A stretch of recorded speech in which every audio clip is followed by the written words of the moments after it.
fought in every war, okay? So this is my country here. So I don't want to be called African American. I'm an American American. My people have died and done everything for this country. If you accept the handle of African American, that says that you don't accept being an American American. You don't accept being born in Chicago or New York or Detroit or wherever you were born. For generations your family's been here, built this country too. African Americans built this nation. You built this nation. You're just starting to get real credit for that. Okay, I don't know if you know that. You're just starting to you built the nation. I'm always going to be known as a Black American. I can't call myself an African American because I am not an African American. I'm an American. I am a Black American. I am definitely Black. And yes, so Africans don't even fuck with us. Wow. Because they don't. We're not from the motherland. We're from America. So I'd rather say I'm a Black American. So I consider myself a Black American. I don't consider myself African American and shout that. Because Africans don't even fuck with us. Wow. Because they don't. I don't mind the term African American. I don't want to be called African American. Why is that? I'm not African. Go back to where? Huh? Go anywhere. Sir, could you stand up? We can't hear you. Could you stand up over there by the microphone? You mean to Africa? Do you mean to Africa? Do you mean to Africa? We are not Africans no more.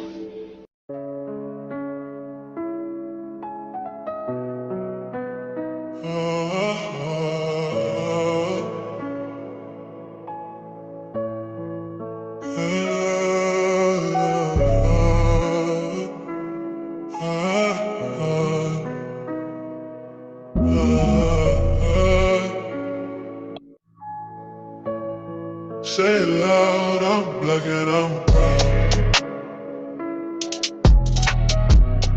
Say it loud, I'm Black and I'm proud. Say it loud, I'm Black and I'm proud. Say it loud, I'm Black and I'm proud. Say it loud, I'm not ashamed of being Black. Black Panthers, Black Wall Street, Black power, Black love, Black man, Black woman, the Black dollar, Black love. I'm not African, I've never been to Africa, I'm never going to Africa, no ancestor from Africa. We're Black American, but don't forget the foundation of say it loud, I'm Black and I'm proud. Say it loud, I'm Black and I'm proud. Say it loud, I'm Black and I'm proud.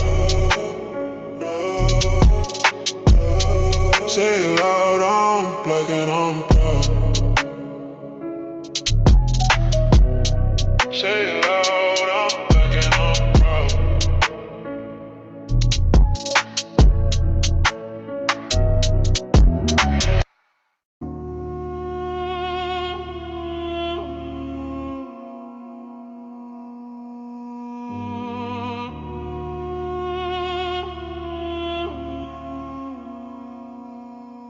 I pledge allegiance to the code that my soul won't rest until I get what's owed. Oh, I pledge allegiance to the code that my soul won't rest until I get what's owed. Oh, may Africa reap what they sow, so Africa wants to keep what they sow. No, no, no. You showed us, you told us, bye, bye, bye. You owe us tonight. I ain't forget. I'll fight for my lineage as long as I live. Harriet Tubman, Frederick Douglass, Rosa Parks, Philip Randolph, and Dr. King. I do it for them, I do it for her, I do it for him. We don't flee, we don't flee, we don't flee, we stay. I pledge allegiance to the code. Then my soul won't rest until I get what's owed. Oh, I pledge allegiance to the code. Then my soul won't rest until I get what's owed. Oh, I pledge allegiance to the code. Then my soul won't rest until I get what's owed. Oh, I pledge allegiance to the code. Then my soul won't rest until I get what's owed. Oh, may Africa reap what they sow. So Africa wants to keep what they sold. No, no, no. You sold us, you told us, bye, bye, bye. You owe us and I ain't forget. I'll fight for my lineage as long as I live. Harriet Tubman, Freddie Douglass, Rosa Parks, say Philip Randolph, and Dr. King. I do it for them, I do it for her, I do it for him. We don't flee, we don't flee, we don't flee, we stay. I pledge allegiance to the code. That my soul won't rest until I get what's owed. Oh, I pledge allegiance to the code. That my soul won't rest until I get what's owed. Oh.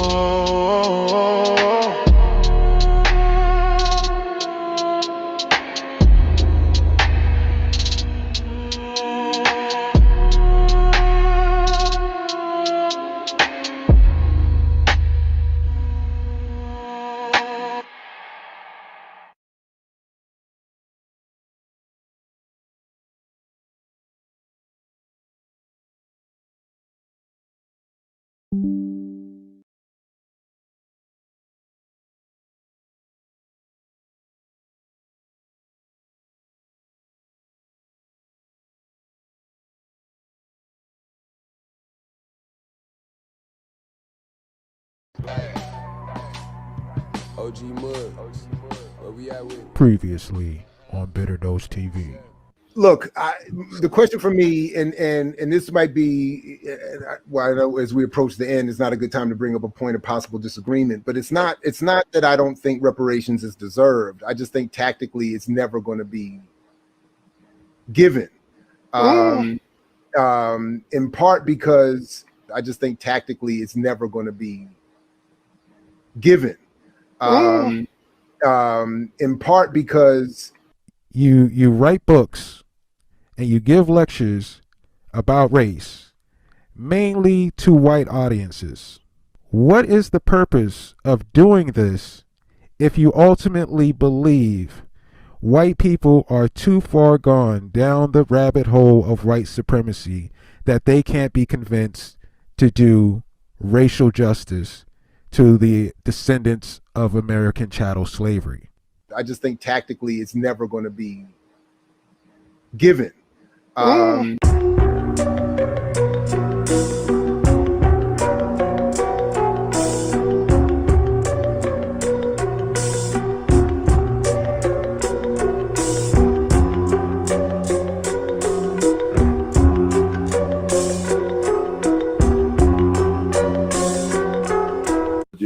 it's good to going forward, especially given the moment we're in now. Well, that's a debate even among reparations activists. There's a lot of schools of thought. Probably the most recent one, which I tend to reject, is that has been brought forward by Sandy Darity in his new book. I know Sandy very well, but it's almost like a money only with him. He brings forth and did a study that said that reparations in terms of being owed is something like $6.25 quadrillion. Now, that's a ridiculous figure as far as I'm concerned. But being on C-SPAN and all these other shows, it kind of trivializes what reparations are all about. Yeah, we just started and we're already in the bullshit. They are already lying about Dr. Darity's position. And if you're looking at the screen, you can look at the study that Thomas Kramer and Dr. Darity were involved in, where Dr. Darity is talking about how the U.S. government owes us 12 to 13 trillion dollars. And this other professor, Thomas Kramer, is actually the one who initially has this 18.6 trillion figure, and then he comes to another figure, which is the 6.2 quadrillion dollars. Now, clearly, the difference between these two figures that are being presented by Thomas Kramer are based on the interest rates. And what he does is come to a very meticulous calculation of what is owed to the slaves and their descendants based on wages. But you know what? I'm not just going to go into describing this thing. Let me go ahead and have Thomas Kramer explain how he came up with this amount. So the land-based method, I calculated all of those in 2018 dollars to make them comparable. The land-based method produced an estimate of $2.978 trillion based on Darity's work. A price-based method, $13.2 trillion in 2018 dollars based on Marchetti, also in the Wealth of Races. And the wage-based method that I published in 2015 would in 2018 dollars be $18.6 trillion. Those are whopping amounts, but I want to show you how I arrived at this estimate. And basically it's fairly simple. You need the number of enslaved people in every year from 1776 to 1860. And I use US Census information to get estimates. And then historical unskilled wages from 1776 to 1860. I'm ignoring centuries of colonial slavery and the years from 1861 to 1865, as the number of enslaved remaining is difficult to estimate. So overall, it's a conservative estimate. Here are the US Census figures about the population of the enslaved in every decade from 1790 to 1860. And what I do to get the annual estimates is I use linear interpolation for the years in between censuses, and I'm using linear extrapolation for the year 1776 to 1789. Other methods could be used, but this is a fairly simple way. And then I have the production workers' hourly compensation in nominal dollars for the year 1790 to 1860. And you see that in 1790, the wage was only 2 cents and it didn't rise much by 1860. So those are extremely puny amounts, again, arriving at a conservative estimate. And here's an excerpt of my Excel spreadsheet. In the first column, I have the year. Then I have the number of the enslaved, italics if it's estimated, bold print if it's measured. And for wage as well, italics if estimated and bold print if measured. And then the hours per year, that's the number of enslaved times all the days in the year times all the hours in the day. And that multiplied with the wage gives the annual total. And that is then accumulated up and compounded with only 3% interest. And this goes at the bottom of the page till 1794, but I continue this process until 1860. And from then on, I use this formula to compound it up to 2018, again at 3%, which barely makes up for inflation. I arrive at a total amount in 2018 dollars of $18.58 trillion. For comparison's sake, the US GDP in 2018 was $20.89 trillion. So it's roughly 1 year worth of the US GDP, conservatively estimated. Taking an interest rate of 6%, that's the interest rate Georgetown University used in its sales contract when it sold 272 slaves in 1838 to save the institution from financial ruin. If I use that percentage, 6%, the debt balloons to $6.2 quadrillion. So basically what I take from this calculation is the interest rate will be the single most important number in any negotiations between the African-American descendants of the enslaved and the US federal government. All right, so we're already past that lie, but let's look at these other critiques of Dr. Darity. Apparently, for Dr. Darity, it's all about the money, and when he went on C-SPAN, he was saying these outlandish figures that could never be paid, And Dr. Winbush is just the motherfucker that would handle it so much better than Dr. Darity, I guess. So, to be fair, let's look at what Dr. Winbush said when he was on C-SPAN. Let's see if it's this radical idea that is completely different from money and at the same time that is practical enough to appeal to white America in ways that are drastically different than Dr. Darity's proposal. Let me put one figure on the table. This is on page 313 of the book, in a series of conversations you did with people supporting and opposing the idea for education reparations, a budget of $128 billion. Actually, those figures are small. We've got Richard America of Georgetown University, an economist, has said that the entire wealth in terms of unpaid labor by African Americans in this country is somewhere between $5 to $10 trillion. Another study that was done in Africa just a few years ago computed the entire cost of enslavement, extraction from Africa, minerals, everything, the entire colonialism, enslavement, at $777 trillion, at $777 trillion, at $777 trillion. So we're not talking about small numbers here at all. I think the money-only approach is something that is really something that is pushed by the right wing to again, trivialize reparations. There's I think it's like, Jared, the civil rights movement, if you want to make that fairly good comparison, that in 1954, after Brown v. Board, of course, that auspiciously was about school desegregation. But spinoffs of that included, open housing, Voting Rights Act, affirmative action, all of that.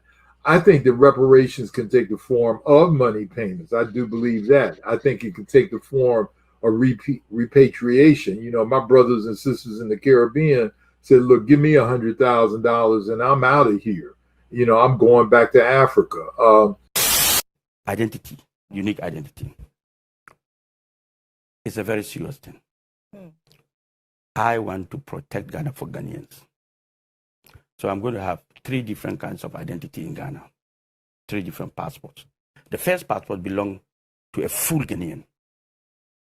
Mother, father, parents Ghanaian. You are entitled to have the first kind of passport. And that passport is the only passport and the only kind of identity that can contest for presidency in this country.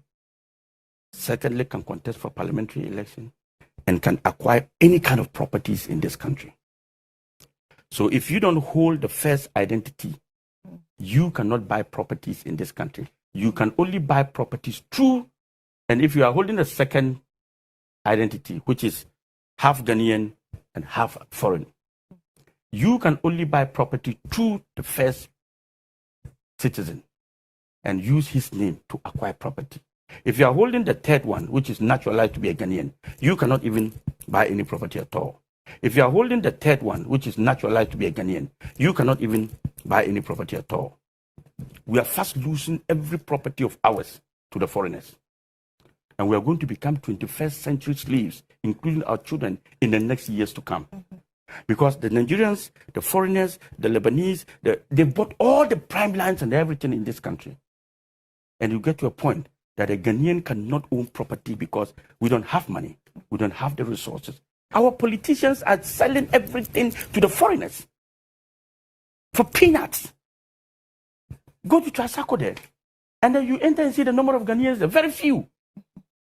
And this is our country. Where do we live? Slums. That's where we live. What is our property? Do we want to become 21st century slaves because we are poor? Because we cannot afford? Yes, you come to my land. This is my land. Lease my land. If you're leasing it, you lease with my name. The day you want to go, you go back the way you came. I'm going back to Africa. It can take the form, and I'm just thinking of some of the debates we've had among ourselves, about a reparations bank that would be run by a committee and so forth, which is more capitalistic. My colleague Charles Barron, an assemblyman up in New York, and we've done a lot of work together. He said, look, don't give anybody any money, because all you're going to do is pour it back into the very system that created the problem in the first place. In that agrarian economy, you're just labor. Land is capital. And so to gain money and wealth and to have freedom, you have to have land. Haven't made $1 bed. Luck is all I've had. At the end of the war, President Abraham Lincoln had promised the freedmen 40 acres of land per family. But those promises died with Lincoln's assassination.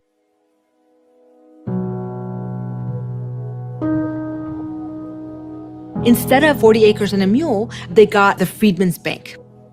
The creation of the Freedmen's Savings and Trust Company, or the Freedmen's Bank as it became known, was a bold, even radical idea for its time.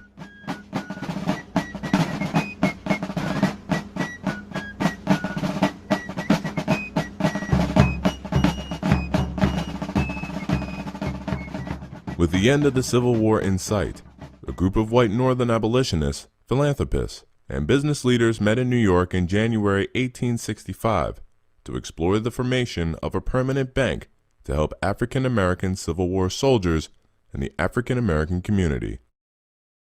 Having wages for the first time in their lives, newly emancipated men and women needed a safe place to deposit their earnings. On February 13, 1865, a bill to incorporate the Freedmen's Savings and Trust Company was brought before Congress. Just 3 weeks later, President Abraham Lincoln signed the bill into law. The bank was crucial to help create opportunity for African Americans to build assets. It created a sense of protection for their money and welcomed them into the financial mainstream. Freedmen's Bank was a symbol of a stronger economic future for emancipated men and women at a key turning point in American history. 37 branch offices in 17 states and the District of Columbia were opened. In 1870, the bank's headquarters moved from New York to Washington, D.C. to the southeast corner of Lafayette Square, across the street from the White House and the Treasury Building. It is estimated that over the 9-year life of the bank, approximately 100,000 individuals and institutions opened accounts with bank deposits totaling more than $57 million. That is equivalent to $115 billion today, based on its relative share of gross domestic product. During its first 5 years, Freedmen's Bank operated as a well-functioning institution. However, an amendment to the bank's charter led to risky asset investments. Henry Cook starts looting the bank. He just starts taking this money and lending it or giving it to some friends and acquaintances, just putting the capital into railroad bonds, which was the subprime market of the day. With the Freedmen's Bank on the verge of collapse, the federal government turned to the best-known African-American leader in the country to salvage it. Congress brought in Frederick Douglass to serve as the new president of the Freedmen's Bank. Initially, he invested $10,000 of his own money as a way to shore up the bank, as well as to encourage other African Americans to continue to deposit their money into the bank. But the bank was beyond saving. So Douglass had to go to Congress and say that the bank was bankrupt and it needed to close. The fact is, I was married to a corpse. I found that I had been placed there with the hope that by some drugs or some mighty magic, I would bring it back. But the life, which was the money, was gone.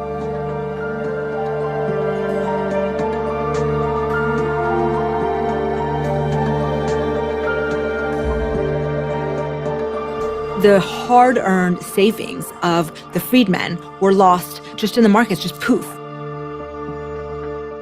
And nobody gets prosecuted.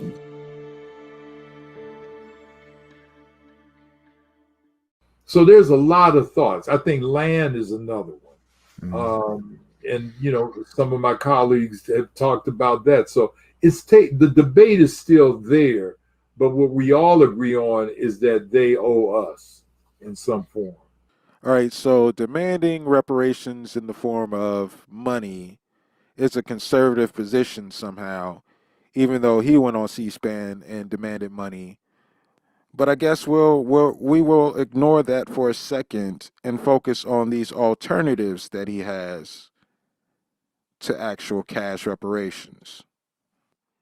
So we have repatriation back to Africa.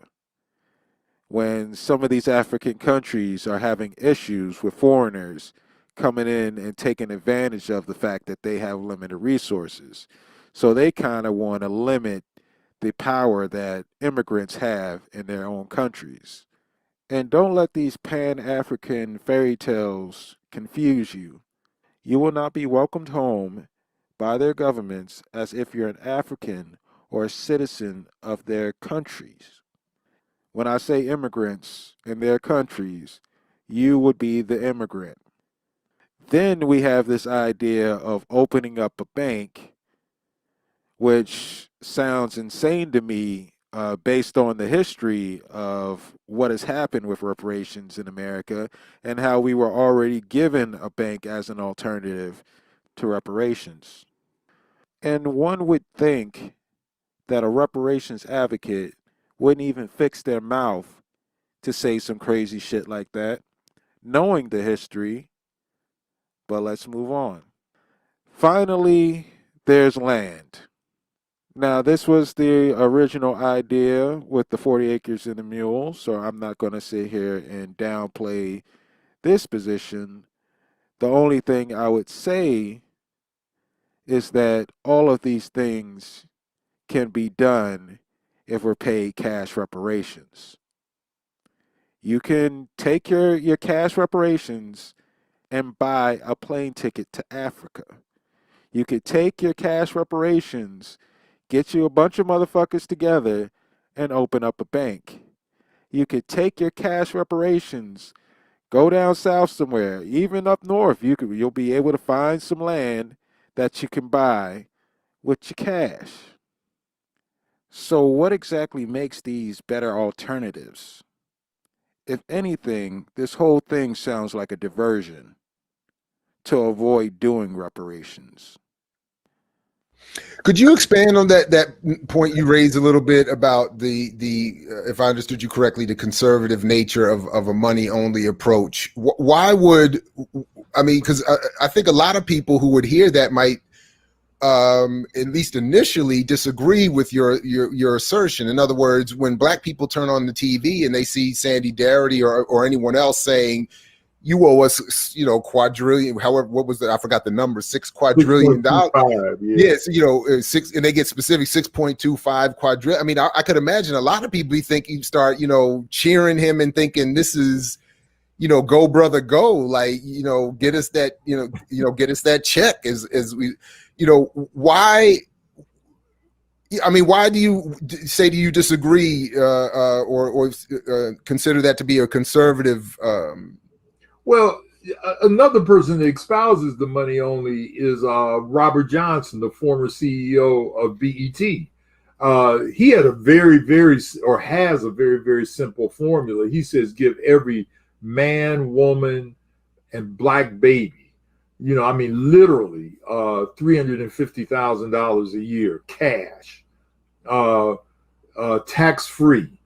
And that amounts roughly to about $14 trillion, which is in the neighborhood of where most people think it should be. You mean a one-time payment of $350,000? Right. So if you have your wife, 2 children, you would get, what is that, 350 times 4. That family would get that, even if that baby is 18 months old. Mm-hmm. And the idea is that you then eliminate issues like affirmative action. You eliminate people saying, well, we want set-asides and all of that, as if the money cures everything. And it doesn't. I gotta believe this is on purpose because this is the second time that he's done this now, where he's conflated Dr. Darity's position with someone else's position. Dr. Darity is not Robert Johnson. They have 2 different ideas of how reparations should be done. But I think we need to analyze not only what he's saying here, but what he said before in this interview. If there were set-asides that he was so concerned about, why hasn't he talked about them? Unless the things that he has talked about are the set-asides that he wants. I mean, does he want America to try to force African nations to accept us as citizens as a set-aside?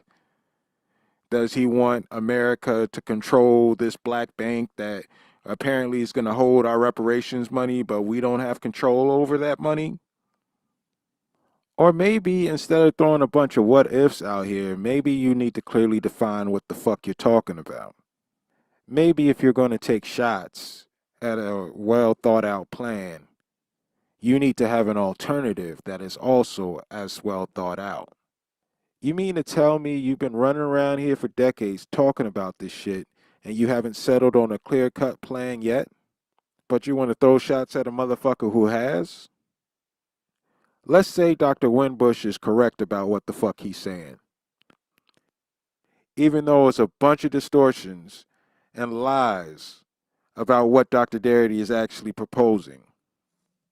Let's put everything he said so far together.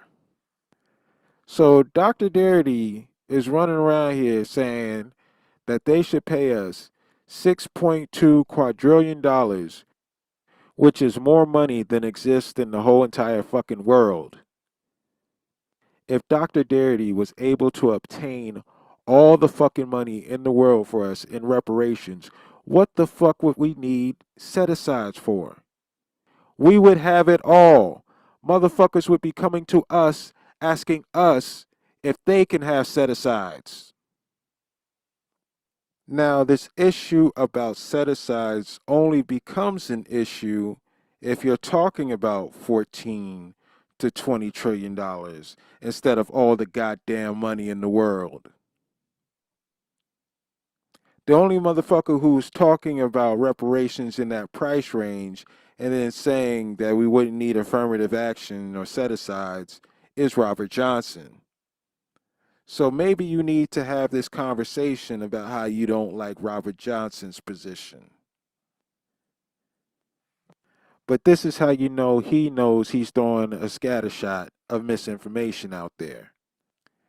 Well, that's actually, well, it's interesting that I plan to bring this up, but we might as well do it here. It's a good segue, because some have argued similar to that, well, why should not, again, I don't want to get, I'm accepting that reparations are due, but some have argued that one reason that they're not is because not only have we been given Obama, but historically we've been given voting rights acts and civil rights acts and affirmative action, and we've been made citizens, and all of these things that are supposedly have opened the door to opportunity and boundless opportunity. It would be one thing if these two black academics were being questioned by white supremacists or illogical white people who just don't have a clue about what's going on. But for them to be two black academics addressing the reparations plan of another black academic, and then to bring up these nonsensical arguments, I have to then wonder, what the fuck are you actually trying to do here? What exactly is your fucking goal? All I see is sabotage. And I don't understand how either one of these motherfuckers can claim to be reparation advocates.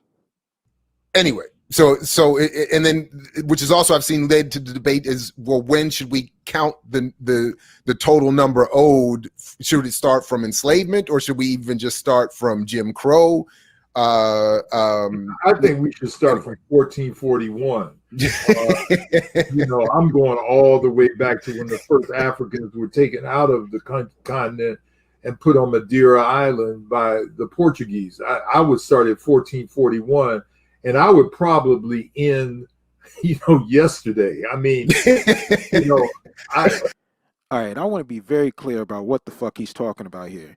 Madeira Island is an island that is between the coast of Portugal and Morocco. We are in the United States.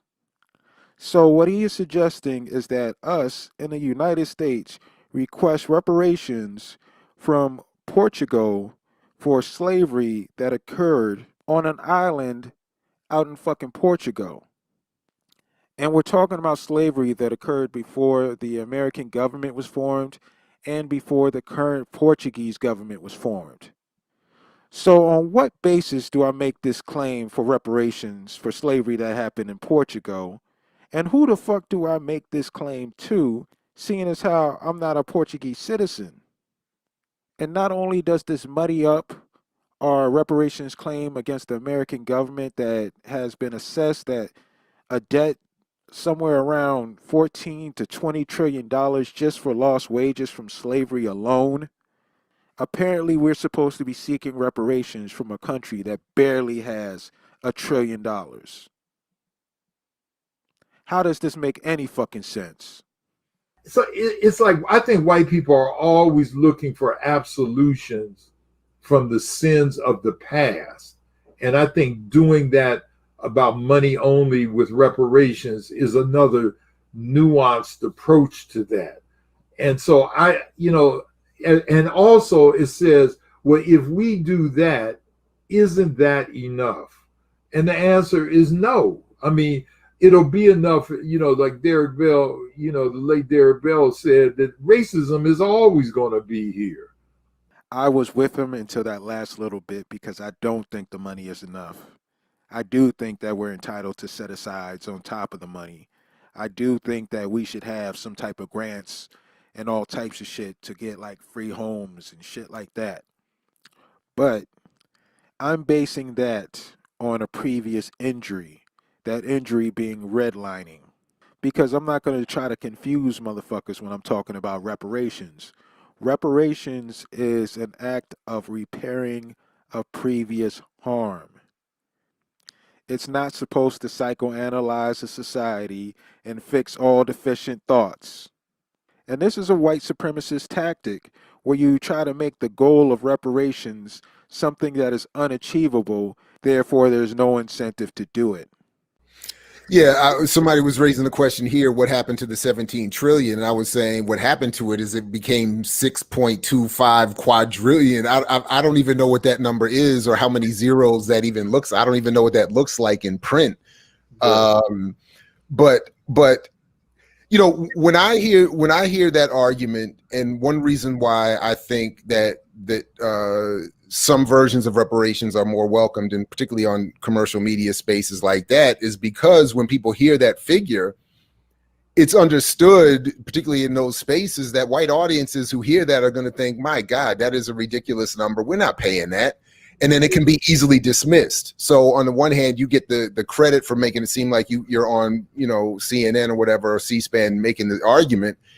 But the hosts and the directors and the owners of those networks know that it's not going to get anywhere. So they get called out by somebody in their chat because they never heard Darity come out and say anything like this 6 quadrillion figure that they're talking about. But they plow ahead with this lie anyways. As if an economist is running around asking for more money than exists in the entire world.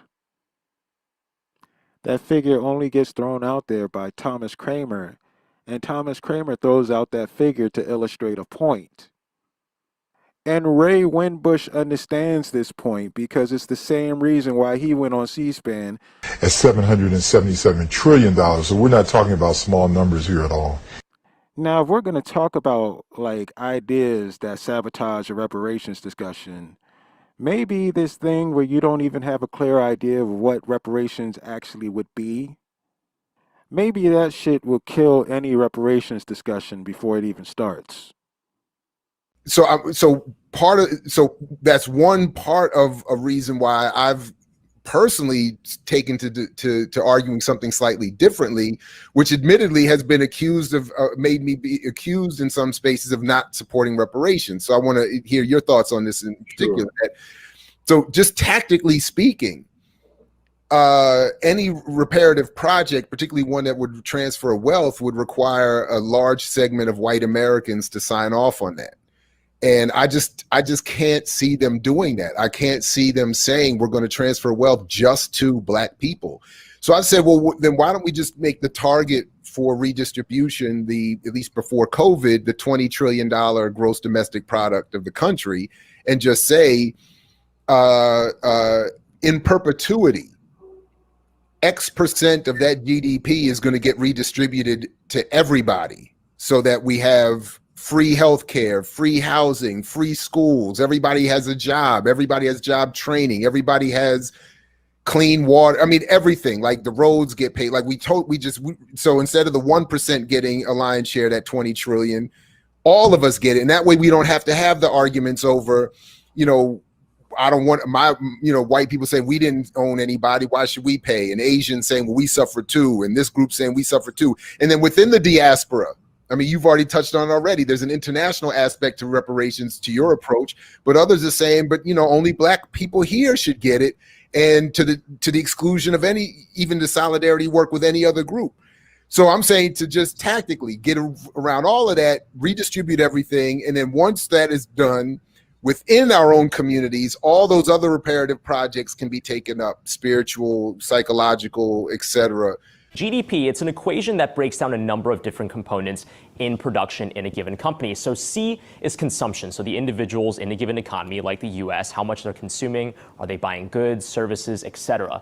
Next is investment. So aside from individuals, the businesses, are businesses investing in capital for expanding their productivity or expanding their capacity? That would be captured in the I part of the GDP equation. And there's also government spending. So the government that will make a budget for military spending or for programs like Medicare and Medicaid, all of that would be covered by the G part of the GDP equation. And then the last bit is net exports. So that's exports minus imports. So if a country is exporting more than it imports, that's going to be a positive contributor to GDP. Conversely, if it imports more than it exports, that would be a minus to GDP. I hope you watched that video and came away with the conclusion that the GDP is not just some shit that's sitting in the U.S. Treasury at the end of the year. Like, this is not some shit we can just liquidate and then pass out checks. But even if that were the case, if we were to split up the American economy, we would be talking about less than $17,000 a year for each American citizen. But if I were to go deeper, listening to these motherfuckers, we would be talking about splitting up that $20 trillion with the whole fucking globe. Does any of this sound like you will be able to do whatever the fuck you want to do with this money? That you will be financially secure? That we will be in a position where we could just focus on the internal issues that are going on within the black community and ignore the inequalities that his plan just really doesn't even address? Maybe there needs to be a little bit more thought behind this. I think that there's, again, a lot of ways of doing reparation. One that I should have mentioned, there's a school of thought among the reparations activists that said, look, black folk just don't pay taxes for the next 25 years. And when I'm saying no taxes, I'm talking about no income tax, no sales tax, no property tax, no type of tax, no payroll tax. And that's a form of reparations. And I know a lot of people who are very strong on that issue. Wait, cash is conservative, but the radical idea is tax cuts? What exactly is tax cuts supposed to do for a group that earns so little in income? But I do want to come back to that point you raised, at least a little bit of the international aspect of this, because if as your approach, and one I would agree with, particularly as a Pan-Africanist, that it go back to 1441 and count everybody, well then, so are you saying that the reparations movement be organized internationally and then collectively collect the debt collectively from the West? Or are you saying that each individual African community collectively working go to their particular colonial administrator, for lack of a better word, for repair? I think both. Both, huh? I wonder how that works. Of course, like all the rest of his ideas, he never goes into detail. Nothing is ever fleshed out so you know exactly what the fuck he means. It's just shit he says, and we're supposed to go with it. I reject the notion that ADOS, American descendants of slave, what a terrible name, but Who should provide reparations for the descendants of American slaves? Right, it's an excellent question, and those who would provide it are those who live in the country right now. I reject their notion that we should just think about us, and I reject the whole idea. First, let me just say that the reparation struggle has always been international. It has never been just about my thing and forget about everybody else. The question was about the logistics around who pays who. Instead of dealing with that, what he's going to do is give us some fairy tale about how all the reparation fights have been based on some international network. I think that like the CARICOM community, the Caribbean community is very organized about reparations, but they also help us and we help them. And we've been cooperative in a lot of different ways. I did a workshop with Hilary Beckles in Scotland and was surprised a few years ago and was surprised to see several African people in Europe with their own reparation struggle. So we help each other. Apparently, this great work that these motherfuckers is doing is when these academics get paid to go overseas and do a bunch of fucking talking. How does this lead to the action of the American government repairing the harm that is fucking done to our people? By the way, the question was about who pays reparations to who. And CARICOM is very clear that they want reparations paid to the Caribbean people. They ain't making no motherfucking argument about how all black people on the fucking globe need to be paid reparations. And this motherfucker doesn't even have the decency to keep it real with you about that shit. The idea that ADOS, and I don't want to make this about ADOS, but the idea that somehow we should only think about ourselves in this landmass and not think about our brothers and sisters, throughout the diaspora, to me is just ridiculous. And other thing, you got to look at where ADOS is coming from. I mean, they're funded primarily by, anti-immigration white folks from the far right, many of whom are Trump supporters and others. So I think they've got another motive that they don't like to uncover about or expose to the public. So I think it's international, and I've always viewed it as international. And not only me, but anybody who's a true Pan-Africanist sees it as international.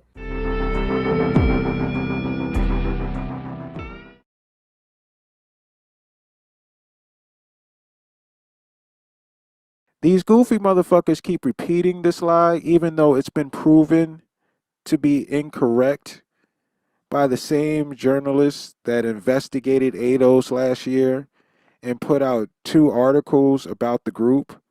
If they couldn't find any proof of this, what the fuck are these people basing this nonsense on?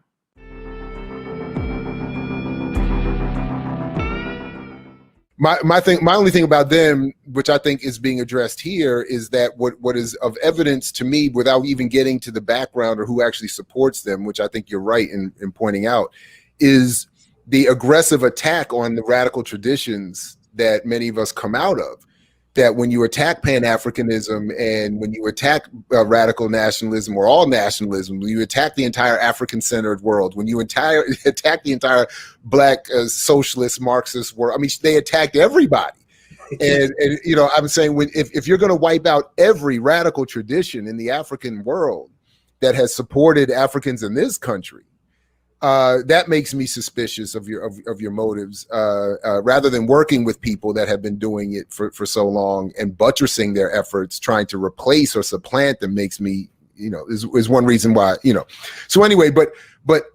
All right, so we should keep going in the same pattern of following these radical traditions that have been around for over a century, and no one seems to be able to point to some tangible results from practicing these ideologies. At what point can we say that these things aren't the way and we can try something new? Or maybe you motherfuckers think that because you're financially secure in your academic bubbles, that the rest of us have to suffer forever and that we have to just fucking struggle to appease your intellectual stalemates because your mediocrity won't allow you to escape the shadows of our actual great leaders from the past.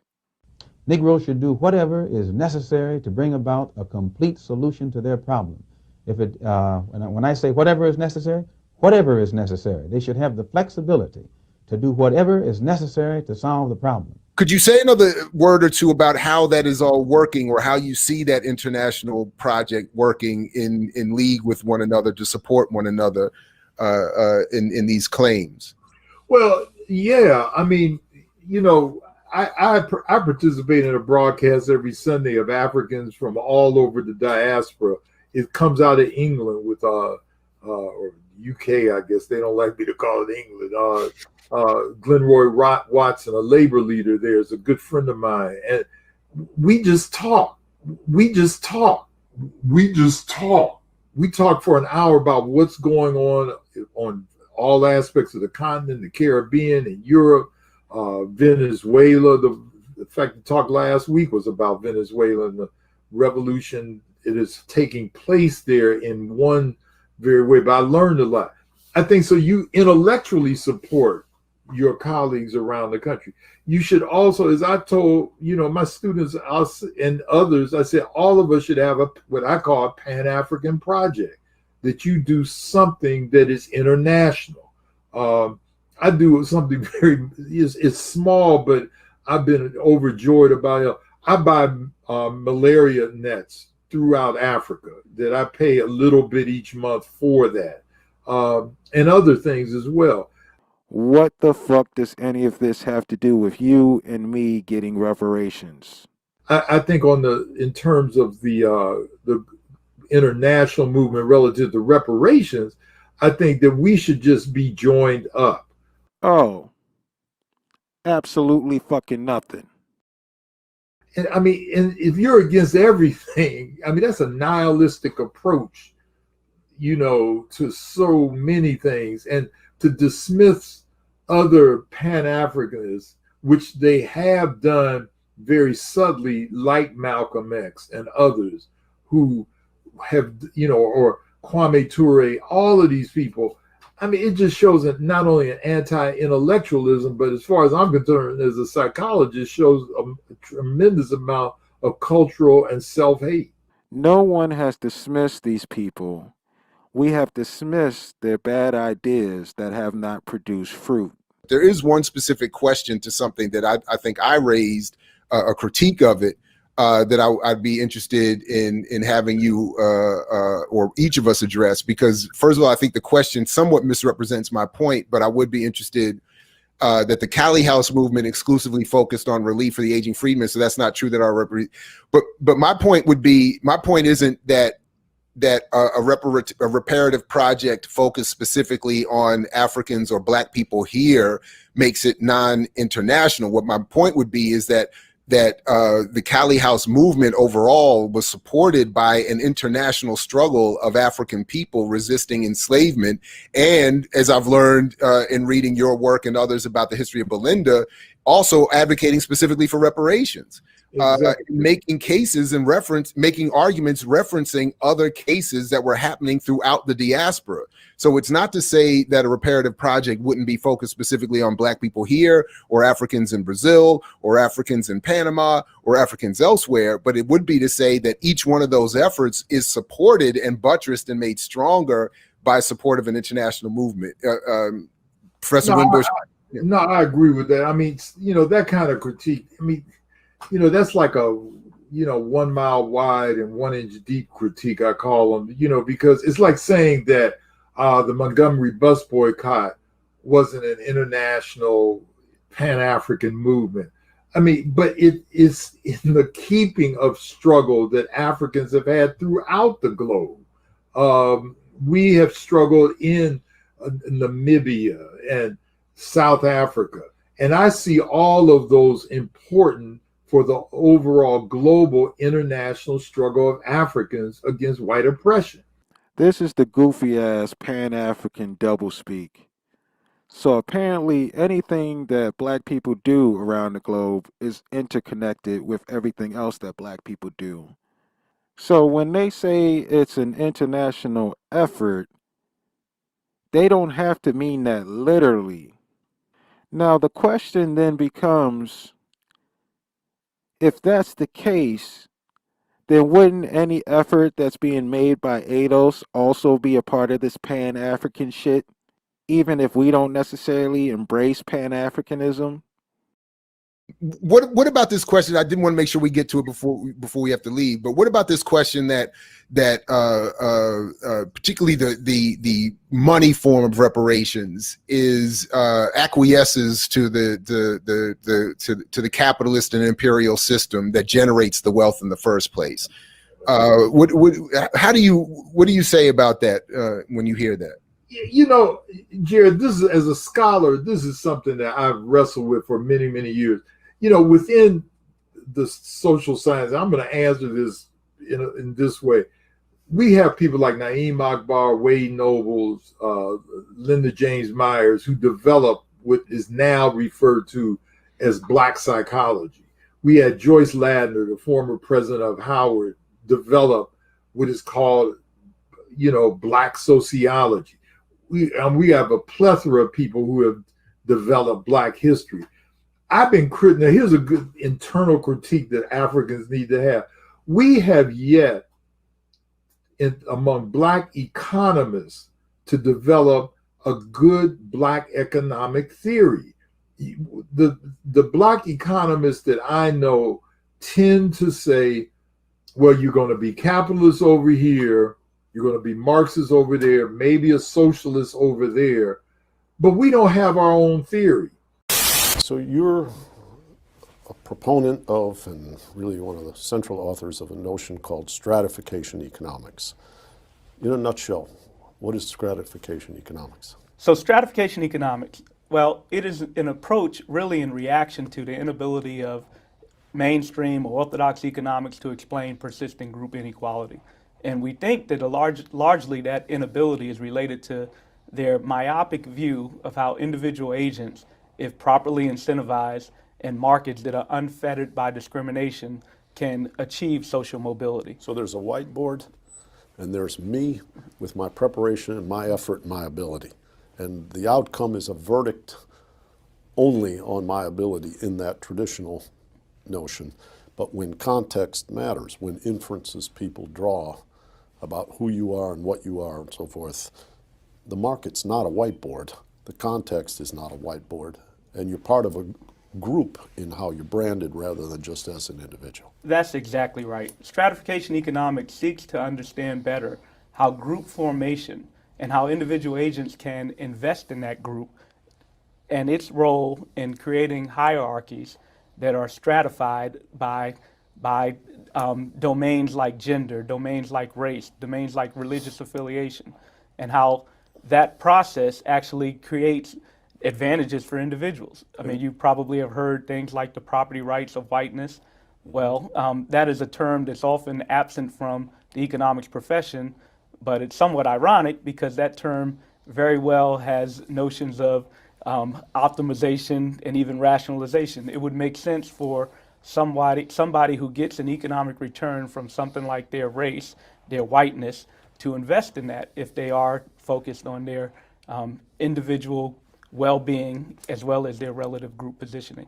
You'll hear Black folks say, well, if you give Black folk $350,000, like Robert Johnson said, they're going to make the Cadillac dealer rich the next day. They buying 10 Cadillacs in a house or something like, If we actually want people to rise in society of any race, what we need to be doing now is focusing on making sure the incentives are aligned so that people make the right decisions to bring themselves up out of poverty. Throwing money at the problem is not slavery reparations. In many cases, it is a way of ensuring that people have an incentive not to make the right decisions. It's interesting because in Dr. Darity's research, one of the things that he has found is that there is this myth that black people are just frivolous with our money. And here we have a reparations advocate that is leaning into that myth as if they were a motherfucker who regularly shows up on Fox News.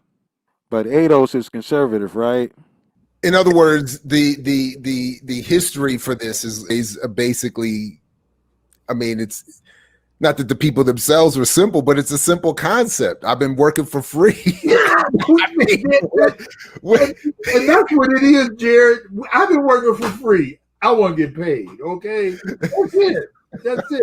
And if people say, "Well, she was enslaved," look, we've got Native American treaty violations dating back 150 years, but we paid reparations now. So it's not, reparations and what enslavement is a crime against humanity. There are no statutes of limitation on crimes against humanity. We have a right to collect. This motherfucker has spent an hour presenting reparations in a way in which it is going to crumble under the tiniest little bit of scrutiny. We are not in a place for feel-good rhetoric. We are in a place in which we need results. And I think we're going to have to accept that Pan-Africanism has had its time, but now that time has passed.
That right? And she's over here talking about. You're the one who literally started this whole thing where like all the ADOS people were literally in all of us quotes because you're the one who they follow and their followers came as soon as they came and all of that. And you're the one who caused all of them taking our Instagram pictures and posting it and saying these Africans da da da da. So you're the reason why this all is still happening, and I want you to speak and say something. Her profile is giving very anti. So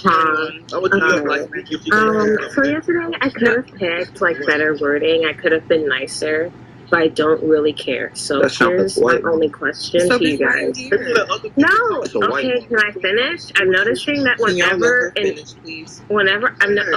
two things, right? I've only been here for a little bit. Something I've noticed is that the second an ADOS like starts disagreeing or bringing up points against you, you interrupt them, especially you, Hogo, right? Another thing I want to bring up, right? And now you're doing it again. But another thing I want to bring up is, here's a genuine question, and this question is not a malice, but what's the end game for you guys? What's the end game like coming to America? And here's my other question: you're coming to America and you're participating in American imperialism, which is making your countries worse, which means, are you going to just keep sending more of your family here? And if that's going to happen, I'm not saying that Black Americans are going to do this, because for the most part, I'm the minority of Black Americans, right? Most Black Americans love y'all. Most Black Americans like Sandy. They want best for y'all.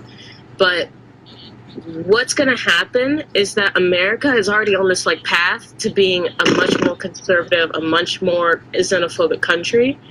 And I just hope you guys realize that what's going to happen. It's not me. it's not me that's going to do it, because most Black Americans respect y'all. Most Black Americans love being around y'all, you know? But you're not it's a part the of those fact people, that, I'm going to finish.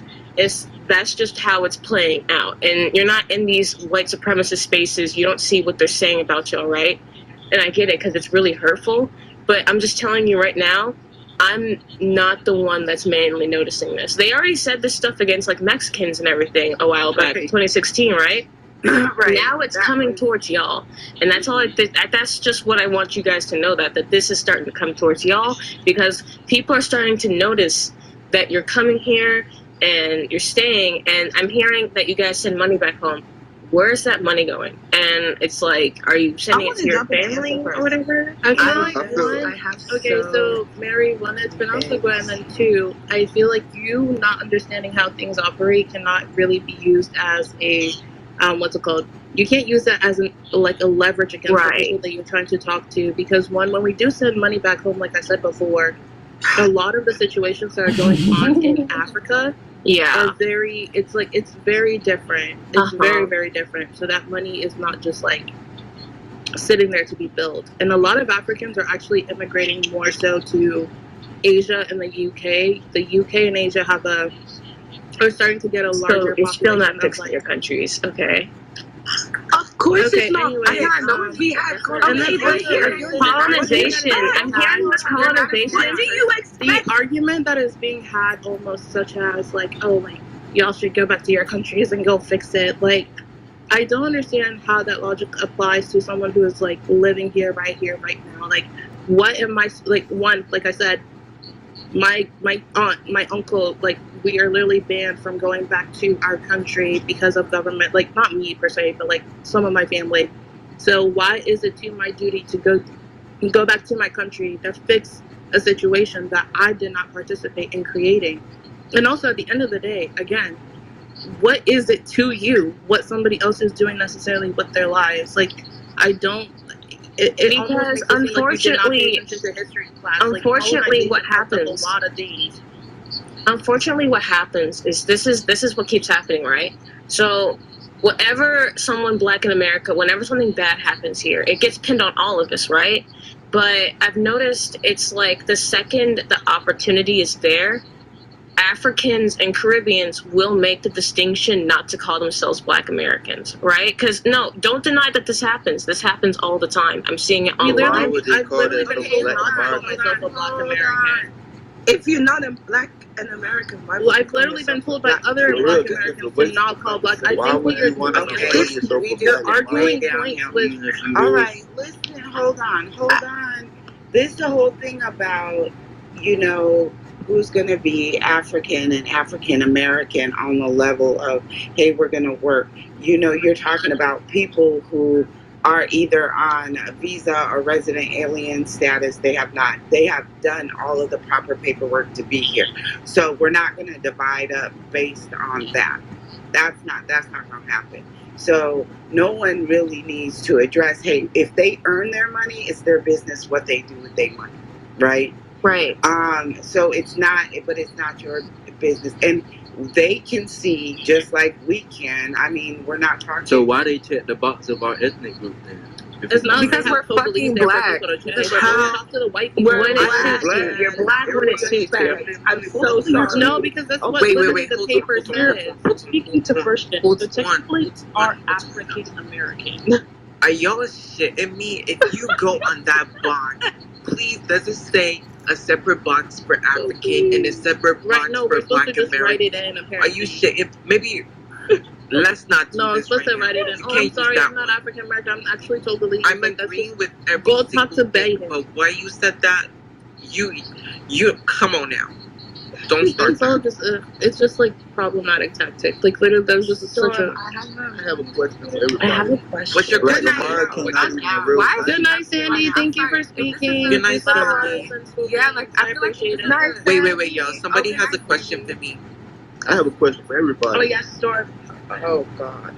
Storm, yeah, I do have a question. Just wondering like your kind of take on this. Is there like a continuous need, like from my perspective for the last year, I've been fighting with a certain demographic of Black people who hate Africans, not African Americans. I mean, there's a big group of Black people who hate Africans as a whole. And my question is there any point of us continuously speaking to them? Because it's like they should pick up a book, educate themselves, but they decide to fight with us every single day online. Is there any way we can even speak to these people and get this conversation? Mary, mute that fucking mic. Hear me out. Don't tell me what to do, Taylor. You're not here to learn, boo. So Can I speak? This conversation is very pointless. It really, I agree. It definitely is. It really is. But let me tell y'all again. I said this for like, I feel like a lot of people keep coming back, and different people keep coming back in. But this conversation started 2 days ago, and mind you, I'm not the type of person that's involved in any of this stuff. Like in general, the original space that we started 2 days ago was literally Africans and African Americans. Like we were just having our conversation. Like I literally noticed my African followers and African American followers came in here, and obviously like Black people, we love talking about culture, and it went from there and turned into a Africans and African American chat, and we're just talking about our differences, our similarities, stuff like that. Very peaceful. And then Mary joined. I'm sorry for putting you on the spot this whole time, but Mary, you joined very angrily and ruined the whole piece. And you were like, Africans, go back to Africa. We don't want you here. You were talking about all this stuff, and we were all just looking like, what the hell is going on right now? And obviously, if someone has that mindset, and Spaces shows all your followers that you're on a space, all Mary followers join. They start saying the same thing in the hashtag, calling everybody booty scratcher, calling everybody Ubuntu, different African names that are just so random, and downloading people's pictures from Instagram and posting it and misgendering people, being homophobic, everything. And then I ended the space and I was still getting hate. She was literally getting dragged and quoted by different people of the ADOS community. I'm not saying all of y'all are like those people, but the people Barry brought in there, that's what I'm addressing. And then today, the reason why I started this was to just address all of them, because if you're still going to be in my mentions all the time, when I open my phone, all I see is I'm getting attacked and getting called African this, African that, African this and the third, is tiring. And I'm like, if y'all have something to say, you can say it with your voice. And I and Hogo have been on here and we've been speaking about it, and that's basically it. So it's not even like this started to be a conversation about the whole thing. Even if some people from 2 days ago came in here and wanted to talk about some certain things, I really just wanted to check y'all. And it just so happened that instead of Mary coming early and the other people that were like spewing so much hate, they ended up coming right now, which is like towards the end of it. That's right. not my fault. Honestly, if that's not my... Wait. Sorry, I'm so sorry. And one last thing, Mary, I did not like how you came up here and you were trying to make it seem like you're not even the one who spewed any of this hate. And you're like, people are starting to notice how you guys are actively you are the people. You are the one who started this whole thing. So let's address that. And please do not cut people off, guys. That's one more thing I'm going to say right here. Please, y'all, do not cut people off. Okay. I have a question. Oh. Hold up. Let me say something real quick, because I've been on here for a minute. Hold up. This conversation is pointless, because niggas in America, there's no point in having this conversation if niggas in America can't realize or don't understand they biologically African. So I feel Why'd you say nigga, by the way? Why do you feel okay saying that? So I feel as though this conversation is very dumb. You know what I'm saying? Because you got niggas that hate being, like, you can't be pro-black and anti-African at the same time. Because at the end of the day, black Africans don't like each other. What you talking about? Africans don't get along with each other. What you talking about? Okay, and I think that's just a human problem. I don't understand why we think this is like a magical power. Like, look what niggas talking about. Y'all niggas talking about African Americans and Africans and all that other shit. When niggas is all connected. And this black American bullshit No, we are that y'all not. keep talking is lame. Like, what the fuck is a black American? It's not real, yo. Y'all niggas are African in America due to slavery. Like, what the fuck is a black American? Y'all use that term to try to disconnect each other with being African. I'm getting called ignorant when this guy doesn't even know the difference between Africans and black people in America. That's crazy. Our culture is completely different from yours. I think we are married. Can I just say this? Go ahead, Mary. Go ahead. No. As soon as I say something, So the guy, this guy. Nigga, why the fuck you ever what I'm saying, nigga? What you talking about? All I'm saying that's is, another thing they were trying to say earlier. They said if you're not American, you cannot say nigga if you're black and you're negrophobic. Well, they're not one code because the other one was talking about why did we associate. Can I just say something real quick? Can I just say something real quick about what he just said about Africans? A bunch of anti-Africans. Y'all trying to convince these people, and y'all trying to make these people like. All the anti-African stuff aside, what he just said was factually wrong. I keep saying this. That's undeveloped due to slavery. Why the fuck? Oh my God! I keep saying this, and I said this in the past. Do you not know? They brought 30,000. Are you explaining my history to me? You don't know your history. He's African American. He's like, this man don't want to be in Africa. He's literally in America. He literally lives in Baltimore. You don't. You know live in your so even better. You don't know. Okay, Remy, can I please just say what I want to say real quick to him? When he specifically said that Black Americans are just Africans in America and that we're all just the same, here's the thing: there is over four centuries of difference in our culture.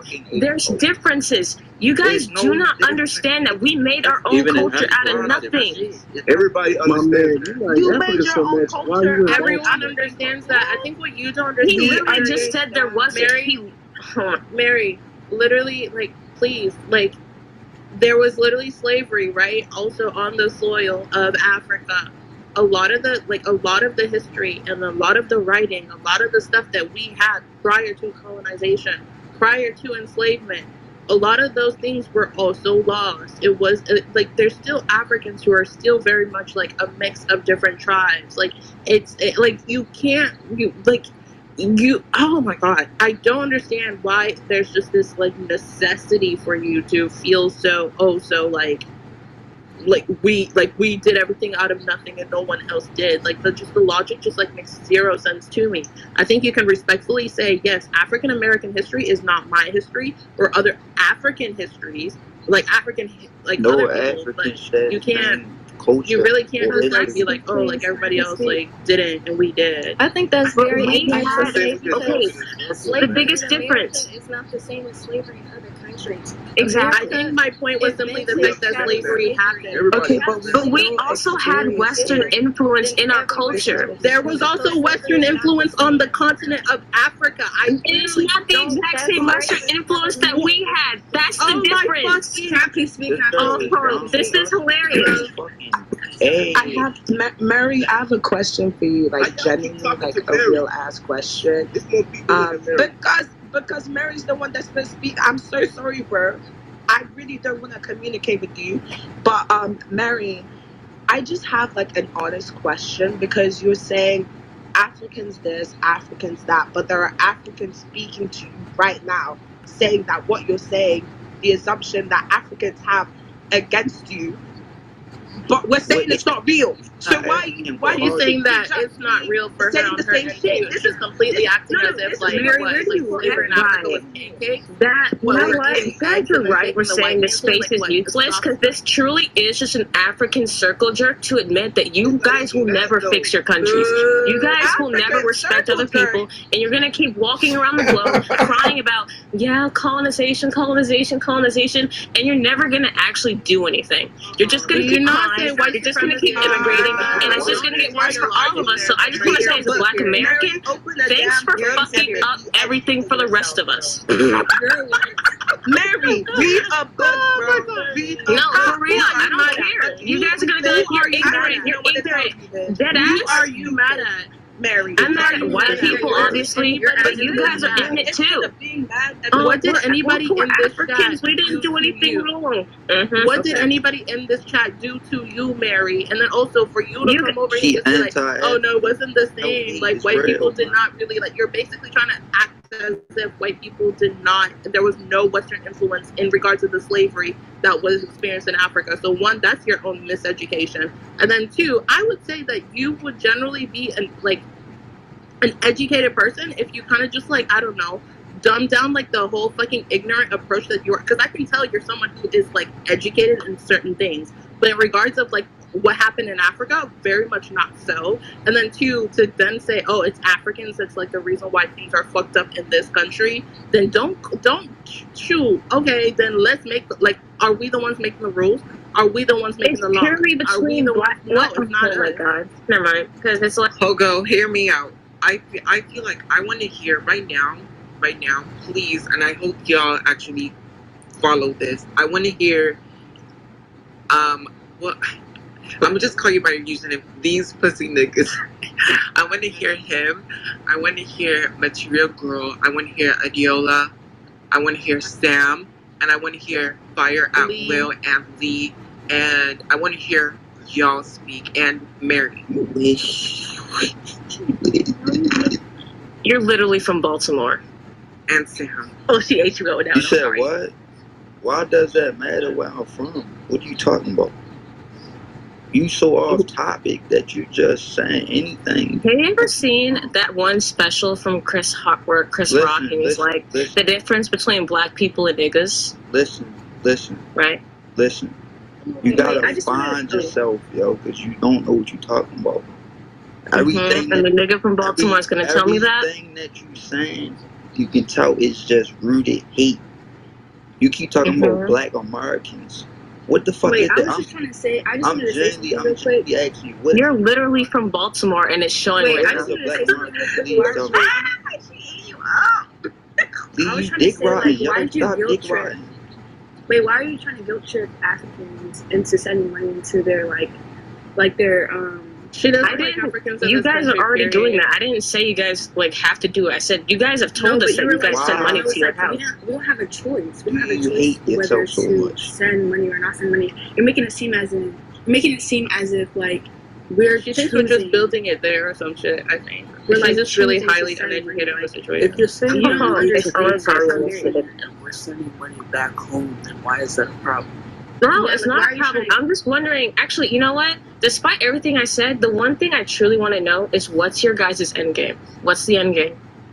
What do you? What why is do you- an what do you want? why? Okay, so what is the Black American endgame of America? True equality, rebuilt of our communities, and being able to gatekeep our culture from the rest of the world. At the end of the day, Because we all know that people keep stealing from us, right? We all know that people keep taking from us. We all know that people keep pretending that we didn't create things, right?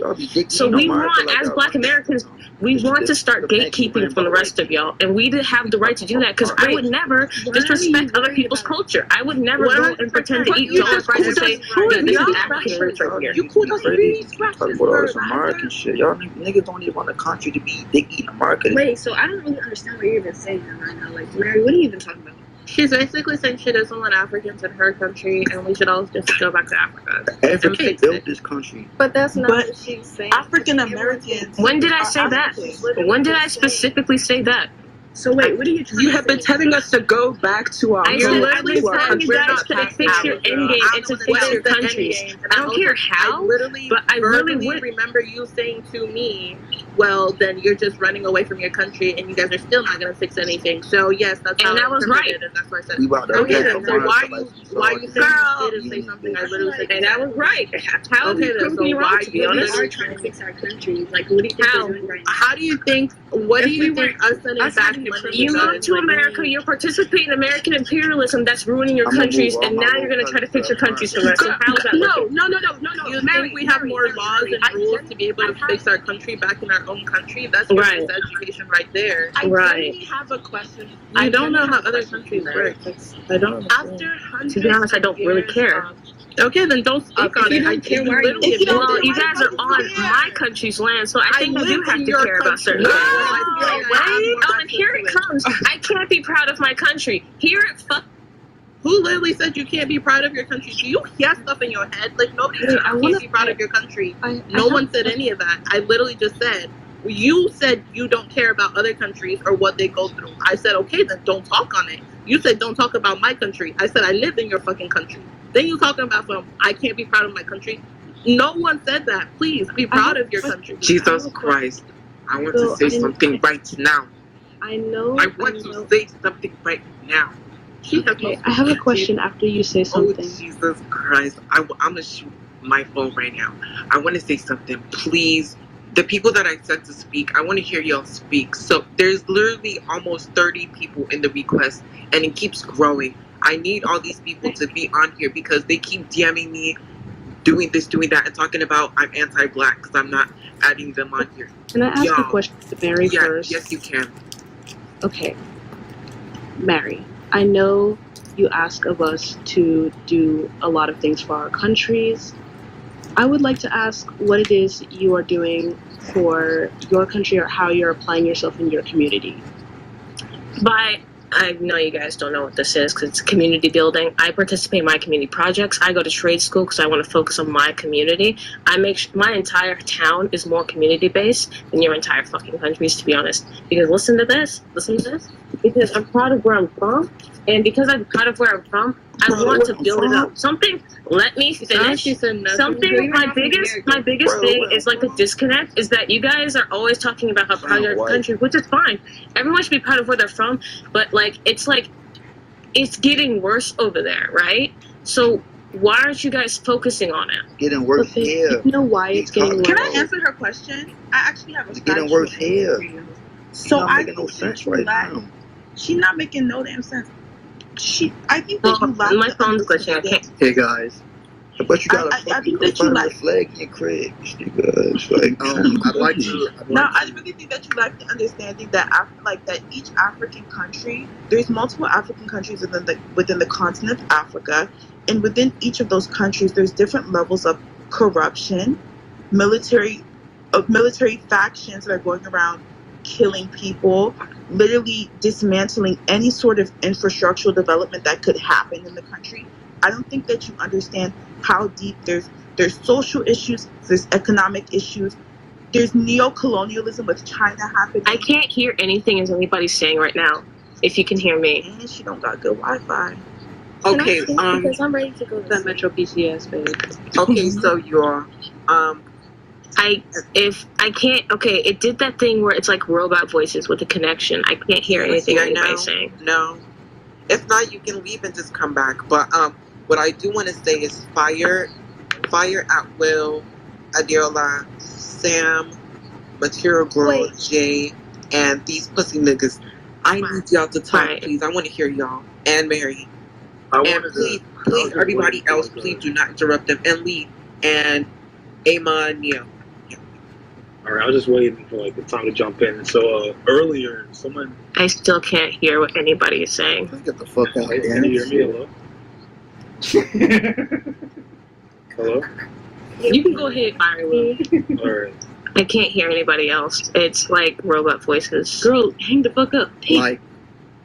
I was trying to talk about this point somebody had made earlier. They were comparing what African Americans are able to do in the U.S. compared to Africa and why Africa is in such a state of just disparity. I think that person left, but I don't know. I can't say for all of Africa because there's just so many countries there. Each one just has its own just completely different history. But for Ghana, because I'm a bit familiar with that, I know that they're an example of a country that was first colonized by the British, and the way their borders were drawn, it created a lot of dysfunction because Ghana is basically 7 different tribes in a trench coat that are just trying to function as a country. And it's worked out decently compared to a lot of its neighbors, but even within Ghana, you still have a lot of dysfunction, and the countries just were not set up to be functional countries at all. They were set up to be resource extraction points. And so after colonization, when these guys got their independence, a lot of them they went through a lot of struggles just to set up their governments. And many of those governments didn't work properly. A lot of those countries, they haven't even gone like a decade without some kind of coup or a famine or just something just completely upending them. And then on top of that, they don't have infrastructure. And the little infrastructure that was in place was only there for the aforementioned resource extraction.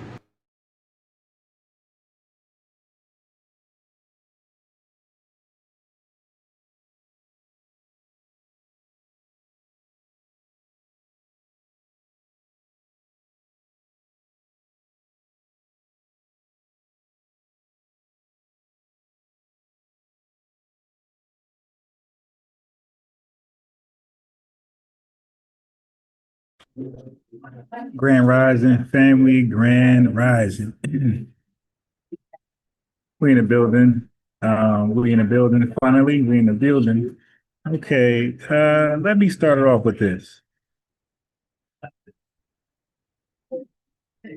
Let me start off with the Pledge of Allegiance of the Code. All right. Y'all mind if we start off with the Pledge of Allegiance to the Code? Let's get it.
No sound. All right, hold on. Maybe I didn't share the sound. Let me back it up.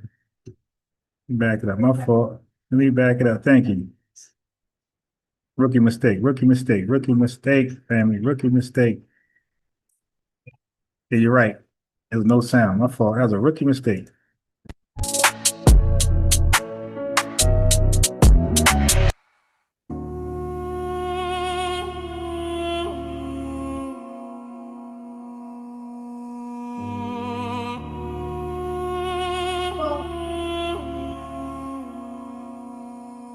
I pledge allegiance to the code that my soul won't rest until I get what's owed. Oh, I pledge allegiance to the code that my soul won't rest until I get what's owed. Oh, I gotta add the lyrics later.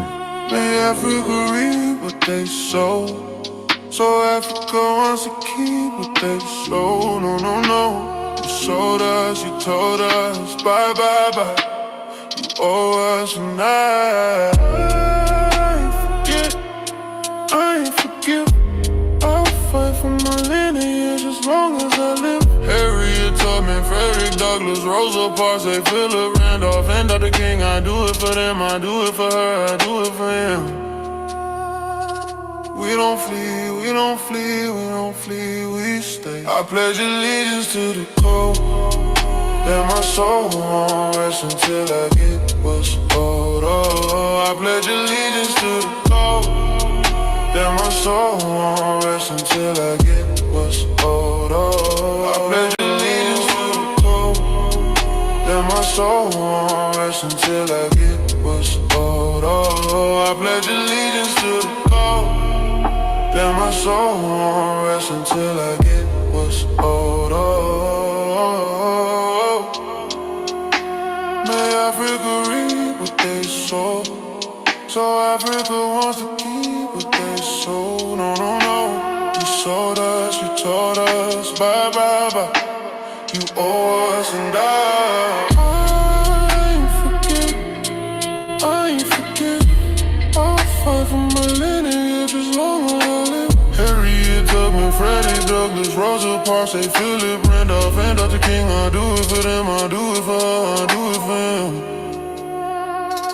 We don't flee, we don't flee, we don't flee, we stay. I pledge allegiance to the code, that my soul won't rest until I get what's owed. Oh, I pledge allegiance to the code, that my soul won't rest until I get what's owed. Oh.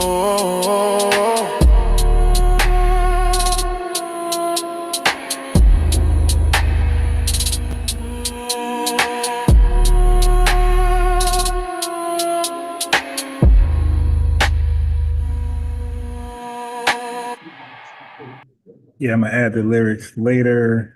You dig? Good song. Pledge allegiance to the code. You dig?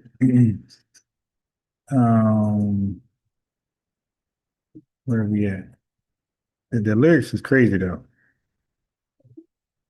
The lyrics is crazy. Wait till I add the lyrics to it, where y'all can see. You know, it's singing, so you can't hear every word. When you see the lyrics, like y'all gonna be like, "Oh, all right, that's fire." Y'all gonna see that's fire. All right, so nice song, right? Yeah, yo, man, I was up. That's why I'm late now getting started. I was up like 3, 4 a.m. doing that song because I'm one of those weirdos. When I start something, I can't really finish it until it's finished. So, but I did end up stopping because I started to like the lyrics were getting crazy and like goofy. So once I realized that, I went to bed like late 3, 4 a.m. I woke up and I worked on it immediately. So I really didn't get my day started till about 11 a.m. That's why I started the live like at 11 a.m. But yeah, man, I'm working hard. So I appreciate the super chat from Let's Get It. That was your second one. Thank you very much for the lineage love. I'll be up late, no sleep, trying to think about like songs that's like motivational, inspirational for the lineage. I don't mind when somebody value that and they put a $sign on it and send a super chat or a cash app. I'm not gonna feel guilty. I feel like it's an even exchange. It's a quid pro quo. All right, so now let's get to these damn clowns. All right. So the lyrics say this. It says, I pledge allegiance to the code that my soul won't rest until I get what's owed. And then you get the then I say it again. I pledge allegiance to the code that my soul won't rest until I get what's owed. And I say, may Africa reap what they sowed. So Africa want to keep what they sold. They sold us and now they want us back. So they now they want to keep what they sold. So I said, you sold us, you told us, bye. You owe us, and I ain't gonna forget. I ain't gonna forgive. I'll fight for my lineage as long as I live. And then that's why I say Harriet Tubman, Frederick Douglass, Rosa Parks, A. Philip Randolph, and Dr. King. I do it for them. I do it for her. I do it for them. We're FBAs, we don't flee, we stay. So yeah, the lyrics is pretty fly. All right, let's get to it. Brother Imhotep, go ahead, brother. Imhotep. Yeah, go ahead, brother, and give us some examples of success. You brother. muted. You muted. Oh, I'm sorry. Yeah, go ahead and give us some examples of success, brother Asar. Yeah, we got to be careful of a lot of personal anecdotal conversation when it comes to stuff like this. Because unless you've done a systemized study of what countries or what people in Africa are doing in terms of their investments, because I've had plenty of Africans invest in me, and the work that I do. So besides the scholarship, I'm a software developer. So I build apps, I build websites and stuff to this nature, and Africans have supported me. But I can't use that and say that that is the case for everybody. You know, that is anecdotal.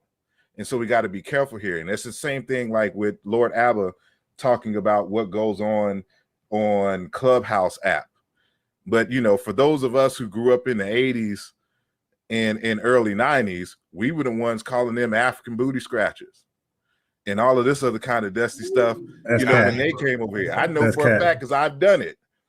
And that's one of the And he's complaints lying. that they That's would cat. have, and you know, which caused a lot of the rift between us here, is we would call them all kinds of African booty scratches and all this other kind of stuff. So they would come over here thinking that we don't like them.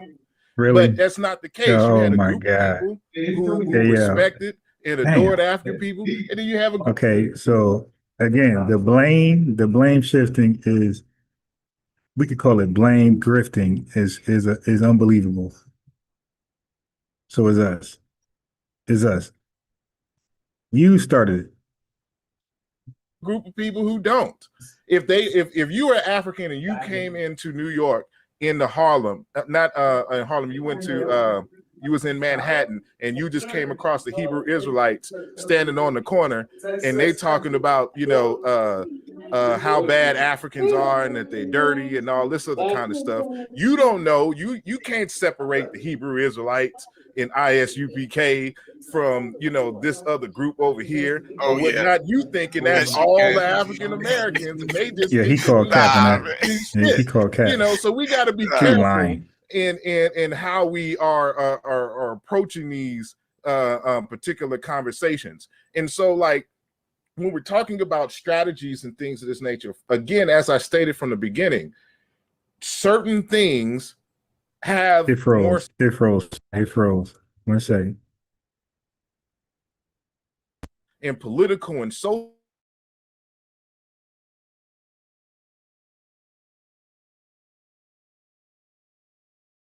yet, you know, but you can see, for example, like with the East African bloc, they've already come together on that.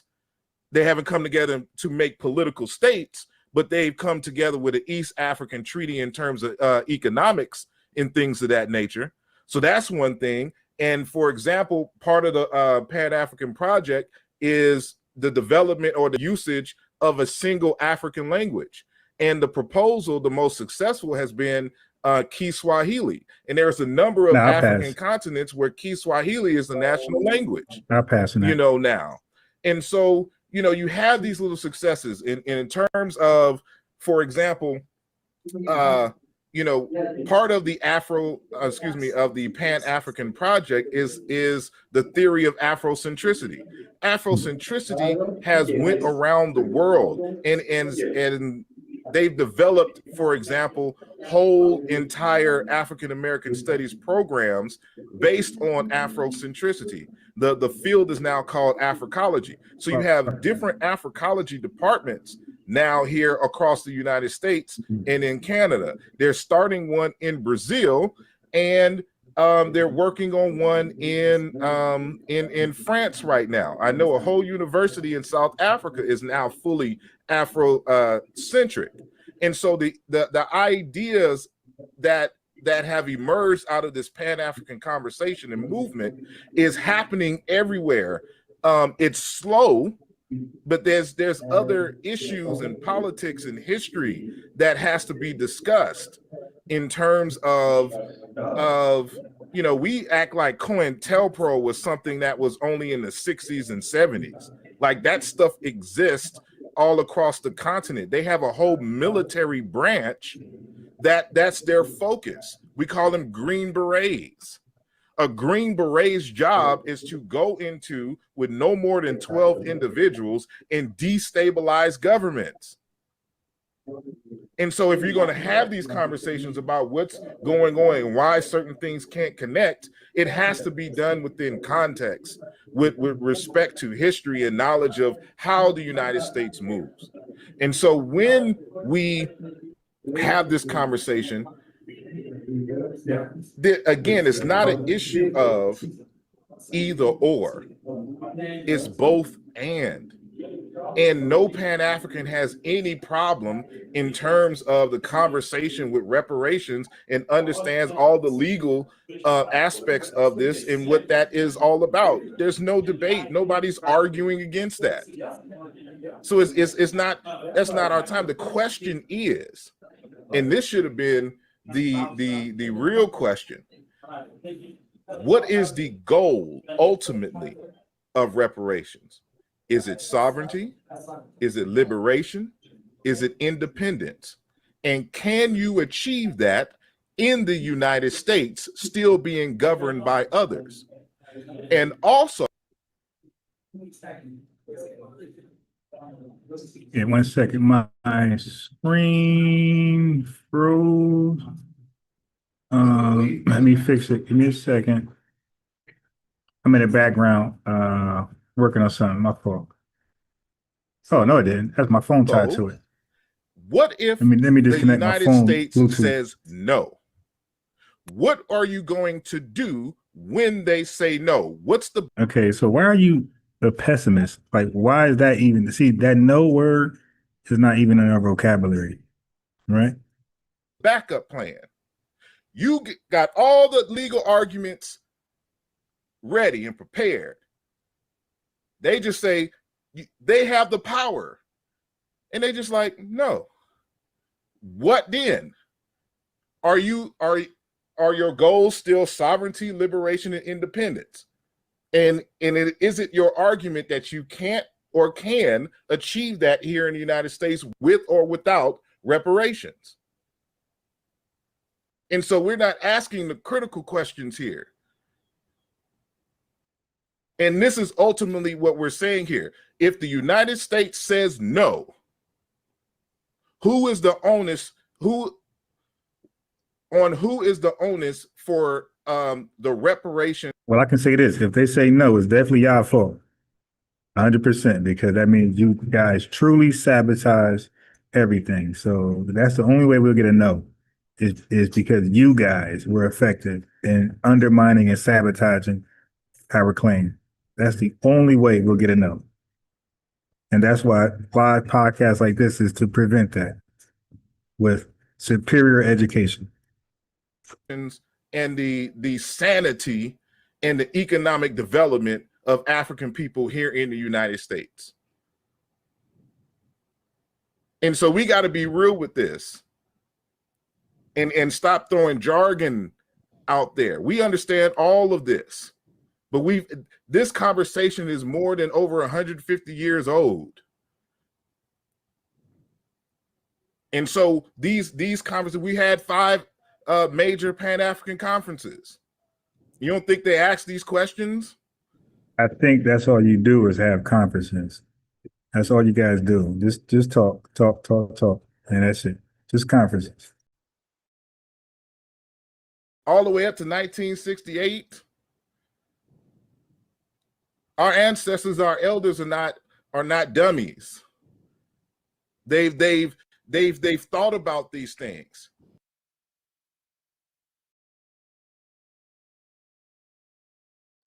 Well, that depends who you're referencing, because some are. And they said, you know what? We're going to have to walk and chew gum at the same time. Some of you are going to have to focus. What does that even mean? On reparations. Some of you are going to have to focus on the redistribution and get into politics and redistribute funds so that we can do this, and this in our neighborhoods. Some of you are going to have to go to school and become geniuses and invent products and services so that you can make millions of dollars and reinvest in your people and in your communities. There's multiple strategies and there's no one way where it's all hands on deck. And you're going to have to walk and chew gum. And that's just the bottom line of it. And so reparations, as stated from the beginning, is a part of the Pan-Africanist strategy. And then for those who belong in the Caribbean and have legal issues with Britain, they're going to have to do their own reparations movement with them. Those in Nigeria, in Sudan, in Senegal, and things of that nature, they have to deal with France and Britain and all this other kind of stuff. The people in Brazil dealing with Portugal, they have their own reparation, but all of these reparations movements are part of the Pan-Africanist strategy. But we ask the question, if they don't give reparations, what are we going to do? All right, brother. So that's no, that is a good point, but I gotta give you the sound effect. Hold on, brother. So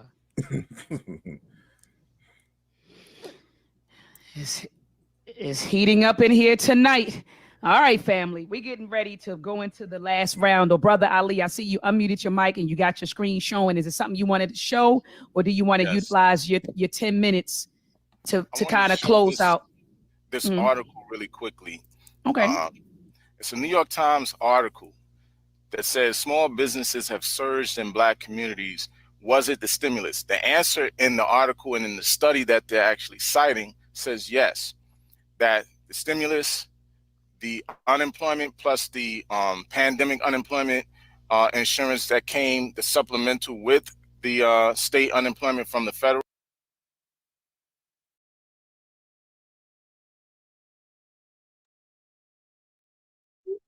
Frozen screen.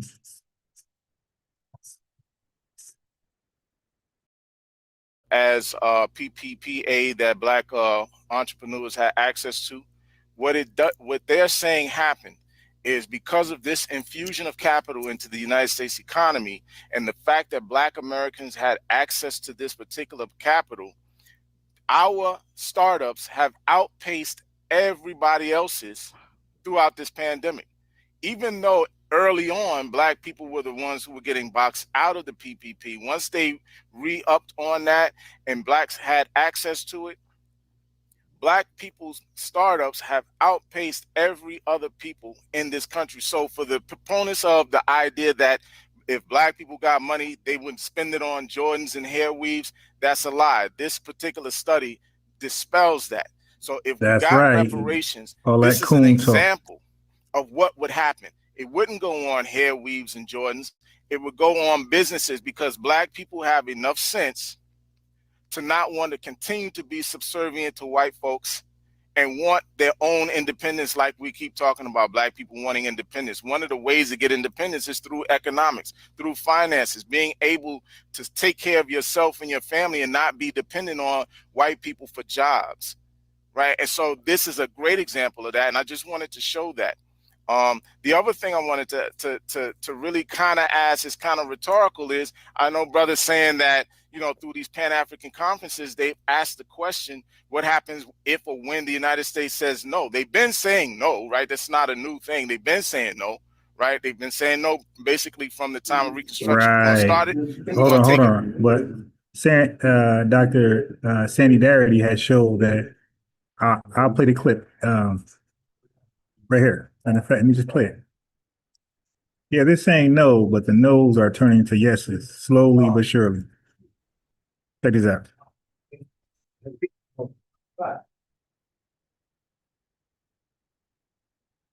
The no's are turning to yeses.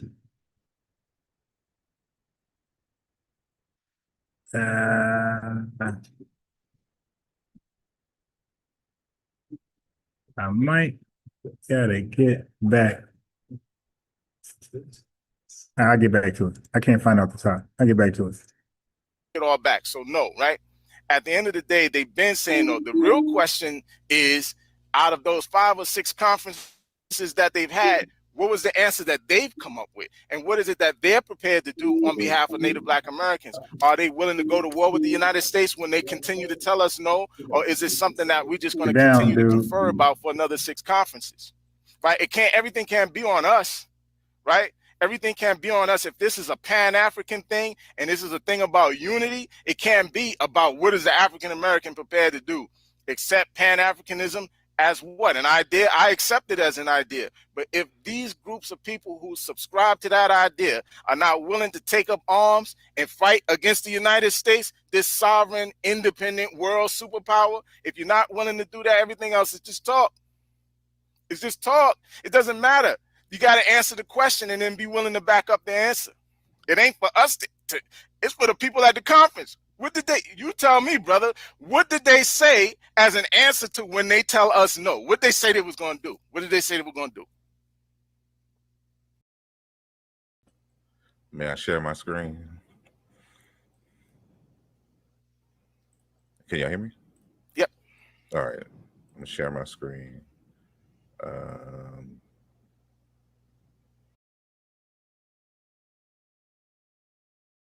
Let me know if y'all can see it.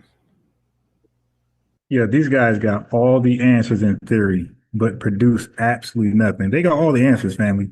That's why they go to all these conferences. They go to the conference, they have all these unchallenged answers, and they have nothing to show for it. All the answers and nothing to show for it. That's literally what we call a nothing burger.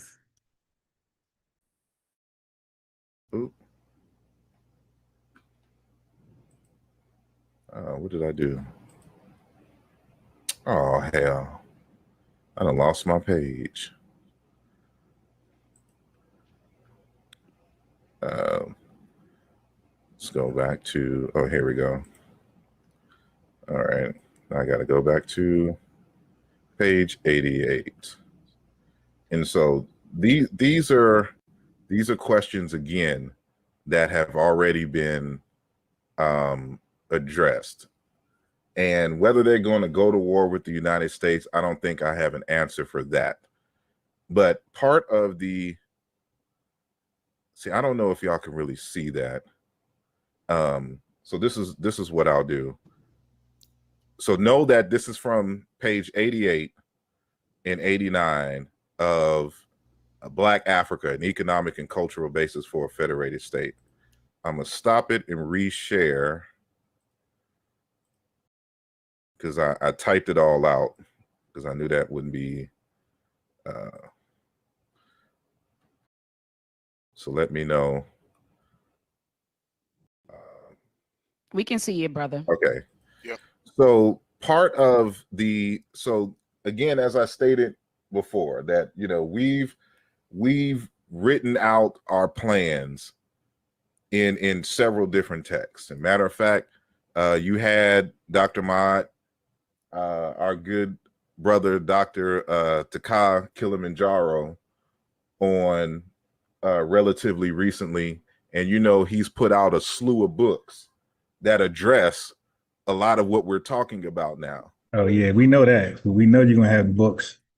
You're going to definitely have the books. And it's just a matter of a lot of us implementing. But part of the conversation, like, for example, note number 14 here is to repopulate Africa. So this is in terms of African unity. So we already have. Oh my God. So a repatriation is the answer. When they say no, a repatriation, this is crazy. This is crazy. So we lean on Garvey, his failed plan. Okay. Strategy and discussions in place to kind of set up. This is one of the reasons why we want to set up a United States of Africa, so that, you know, we can start the repopulation of Africa. Oh, no, I'm good. With people from the diaspora. No, okay, y'all go. Add strength. We're cool. To that. And so that was point number 14. And then there was another point here that had to do. So they're going to repopulate. See the fantasy family. They always swing for the home run because they know that is most likely a nothing burger that will come with excuses to why they can't come close to their own goal. Marcus Garvey decided to bring all of us back to Liberia, not just 2, 10, 15, 100, everybody. Home run hit. Umar Johnson, St. Paul University, not a rented conference room to get started, somebody's living room, a damn university. They go for the home run so they can make up excuses. It could take forever to get done, right? So The time is of the essence. There's no time date when it should be solved and or when everything should be come to fruition. And they're just gonna blame the white man the whole time why they couldn't get it done. I mean, but they always go for the home run. They never have small examples to show proof of concept to show this is working. Look, we got 100 people involved. Look, in 2025, 100 people. In 2026, we got 1,000 people. Hey, in 2027, we got 1 million people. And this is going on. They all repatriated to nothing, nothing, nothing. As always, everybody got to go at the same time. With the unification for military, let me see, or was it army? Okay, so to create, I'm sorry, it's point number 9 here.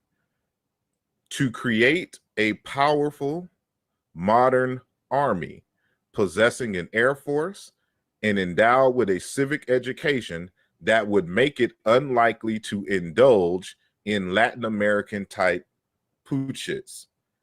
And so part of this unification strategy is, again, to unite the resources and to build a particular army.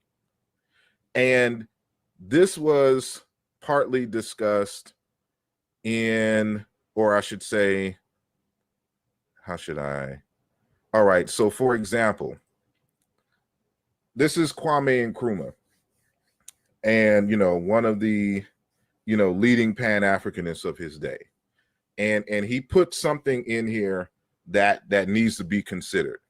He says, and this is from his book, Africa Must Unite, page 17. If we are to remain free, because remember, the goal of Pan-Africanism is freedom, is sovereignty, and is independence, and self-determination in terms of governing.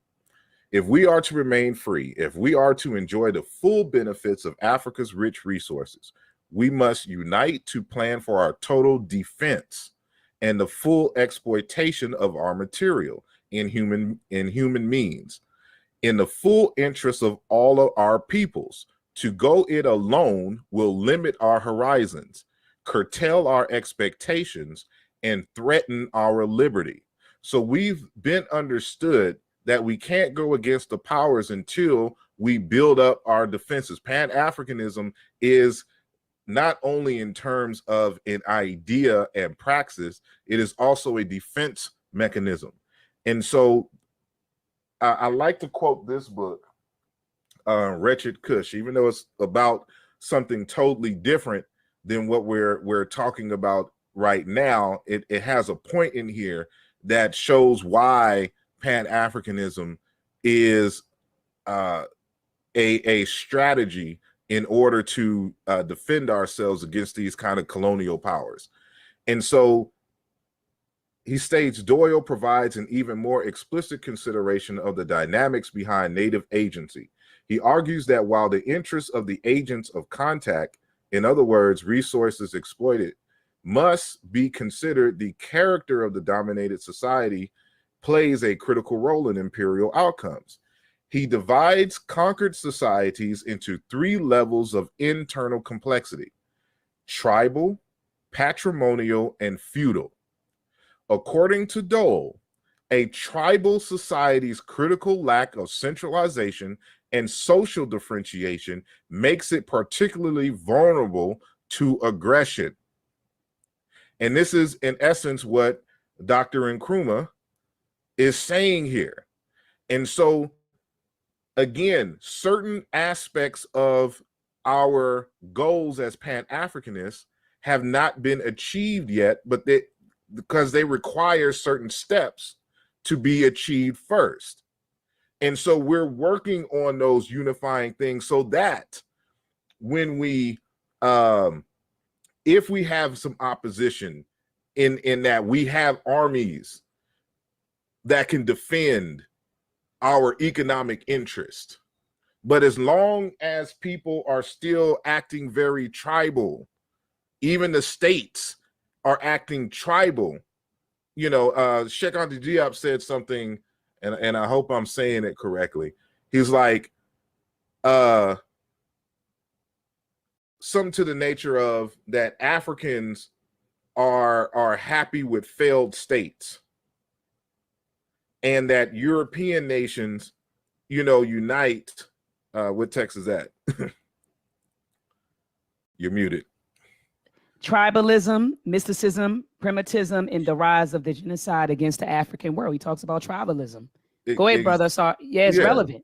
It's relevant. So it's like, you know, these understanding that our weakness is because of our disunity.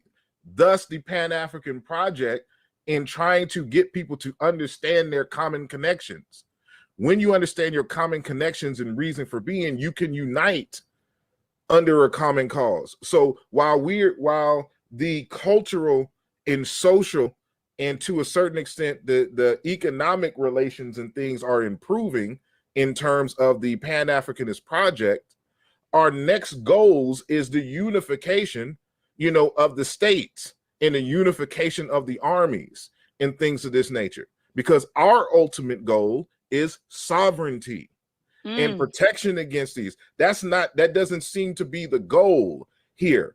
That for a lot of us here, we just want to make sure that the yoke is off of our back so that we can prosper within the confines here of the United States. There are other of us that says, yes, we need that because all of us aren't going to Africa. We know that. You know, it's like over 30 million or 50 million. I forgot how many million African Americans there are here. Everybody's not going back to Africa and everybody's not on the African plan. But there are those who understand that, you know what, ultimately, when they get tired of the United States, they need a place to go.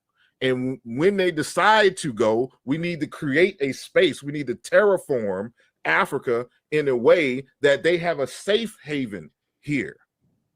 And so it's multiple projects going on at the same time again, because African people can walk and chew gum at the same time. You know, and so again, there's no debate, there's no argument. There's different goals. Pan-Africanist goals are ultimately sovereignty, and you cannot have sovereignty in another sovereign nation.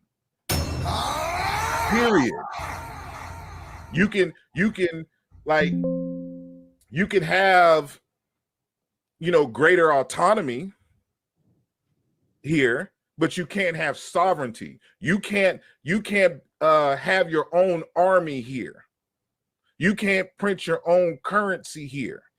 The United States will go to war with you and kill you and or put you in jail. But if you have your own state and not a state in the United States, talking about external to the United States, you can print your own money. Hold on 1 second, my screen is frozen.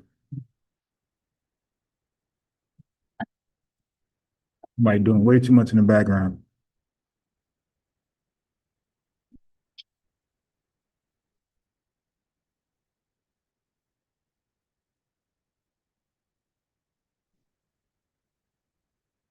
One second.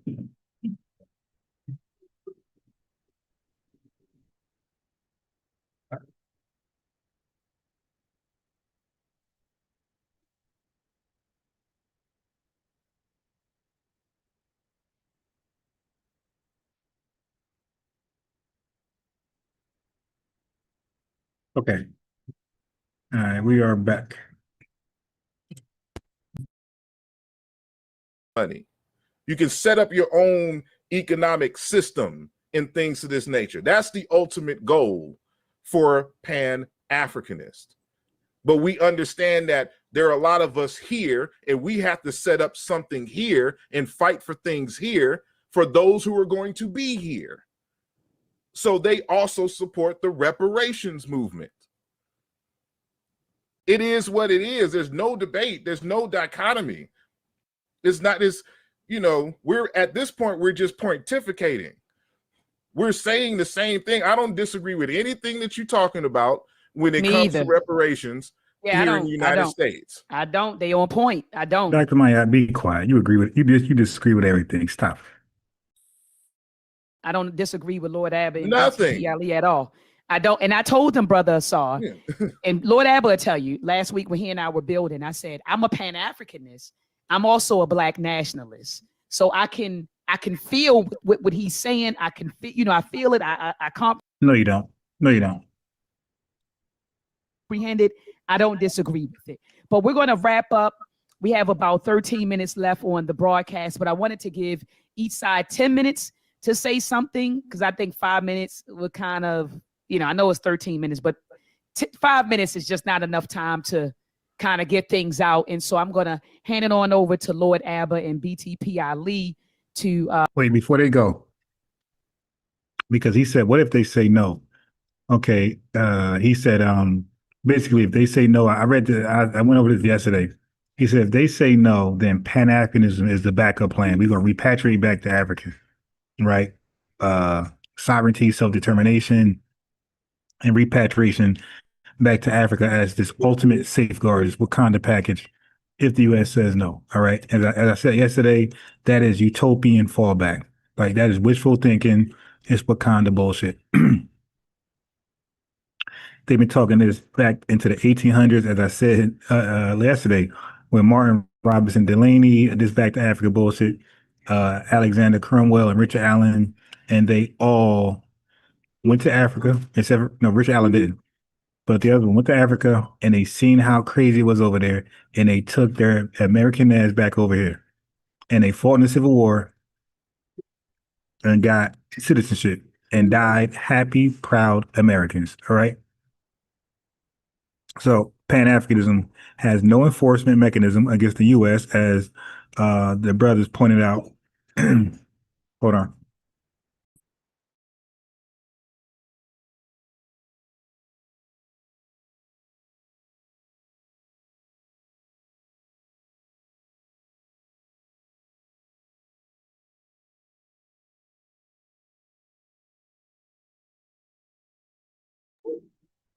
Okay, yeah. So like they point out, so the only proven tools that we have, that's it. Nobody's going to, even the Freedman dudes were kind of like being extra. Now I gotta say, family, the Freedman brothers, they do come from the Moorish doctrine, you know, they out of it now, but a lot of their ways they're inserting into the Freedman position. So I tread lightly with everybody. All this go to war, all that dumb shit. Like, they sound crazy. The bottom line is that all we have right now is the U.S. law, courts, and political blocks. That's it. So if the U.S. says no, the solution isn't to abandon ship and repatriate to Africa. It's to escalate political pressure domestically, like every other reparation precedent group, i.e., the Japanese Americans, and the Native Americans. That's it. We escalate political pressure domestically. Civil rights movement. They told Dr. King and our ancestors no. What they do? They amped it up. They didn't take on arms and start busting guns. Like what are we doing? So that was a bunch of just foolishness from both of them. So now, what the Pan-Africanists do, they like to quote Dr. Amos Wilson and Sheikh Anta Diop as like some way to appeal to authority. They said it, so that's the end all be all. So you see my thumbnail. Dr. Amos Wilson wrote a book, Blueprint for Black Power. That book was written. Let me see. Let's see together.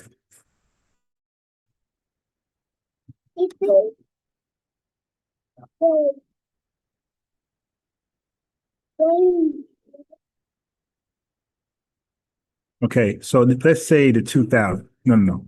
Okay, the 2000s. Family, it is 25 years later. You trying to tell me nothing changed? Everything's exactly the way it was when he wrote the book, politics and no, I don't believe he was faced with tethers. Okay, and we're gonna dive into the book. We're gonna compare this book to modern books, like something like Sarah that Dr. Sandy Darity wrote. I got you Black Labor, White Wealth. Right. So one person's solution 25 years ago a lot of times it's outdated. It's dated. It's dated. It's not that it wasn't no good. It was good for the time it was written. But I don't believe he encountered tethers. I don't think he considered tethers when he wrote that book. All right. So he was under the Kumbaya umbrella. Okay. So, but we know what tethers are. We encountered them and know that that book needed to be revised or just put on the shelf. Okay. But like I said, we're going to get into it. So he said, money alone won't fix us. Economies are relationships, not just cash. Pan-Africanism builds cultural and economic unity across Africa, it's needed to defend, and that's needed to defend against Western exploitation. He points to Diop's plan for African unity. He says Swahili as a lingua franca, Afrocentric curricula as evidence of Pan-Africanism works. Okay, the bottom line is this. Pan-African unity is an African development agenda, African, not American. It doesn't obligate our government or the U.S. Treasury at all. That's an Africa thing. Building an African lingua franca doesn't repair us who are descendants of the U.S. slaves, right? We were robbed of wealth, land, and citizenship. That lingua franca can't do shit for us. So Dr. Amos Wilson was right that money alone isn't culture, but without money, you can't fund schools, therapy, or defense, the things that Asar was bragging about. So reparations is about restoring stolen capital, not replacing cultural pride. Y'all do that shit on your own. So again, no Pan-African summit or conference has ever cut a check. U.S. courts and Congress have, right? So the conference ain't gonna do it. The fight is in the U.S. courts and with Congress. To give them 10 minutes to address anything that you said, Brother Asar, to address something that they weren't unable to state, when we were talking. And so they'll have 10 minutes, Brother Asar, and you'll have 10 minutes. So Lord Abba, you have the floor, King. All right, definitely. Can you share my screen real quick? It's funny. I listened to Brother Asar Imhotep. Somebody accused me of appealing to emotion, right? I understand the appeals to pathos, ethos, and logos when I hear them. And I also understand the abuses of those appeals. So I was just sitting there and I was kind of laughing to myself because Brother Asar Imhotep has no model by which he showed no model. Remember last week, I was on here, the very man that he brought up, Kwame Nkrumah, failed. His plan failed. He had the very thing that Pan-Africanists are still fighting for, this idea, this ideology. Well, they finally got their hands on it, right? What did John Henry Clark say? When we got it, we didn't know what to do with it. What did the Joker say in the one movie? It's like a dog chasing the tire. The thing is, when he gets the tire, he doesn't know what to do with the tire. So let me read, because we got examples. We have history to show. So this is from an article, and I'm going to scroll back up and show the title because I don't want to lose where I'm at. Okay, let me see. Where do I want to start this?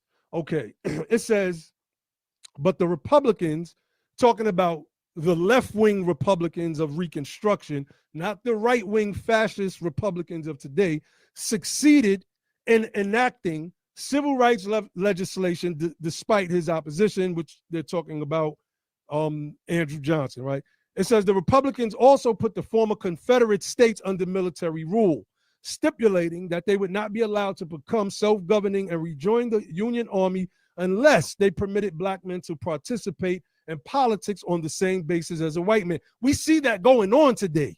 Brother Asar Imhotep is talking about sovereignty. Our sovereignty is collective in the United States of America. We share sovereignty as citizens. Yes, we go through it with these devils, but that's because we're not doing politics. We're trying to move all our people to a whole nother continent instead of fixing what's wrong here.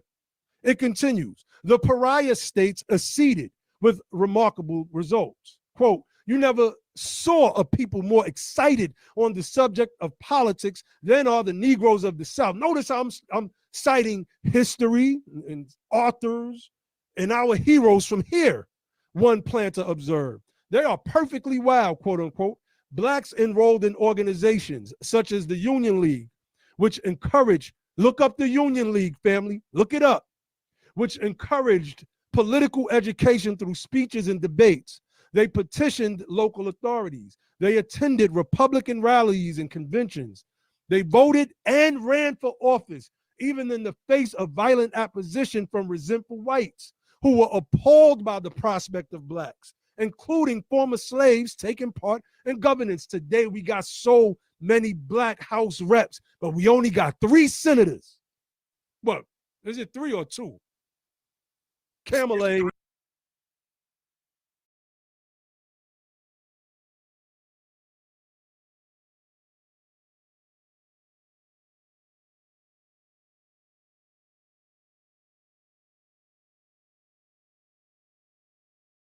Republican, that's right. You're right.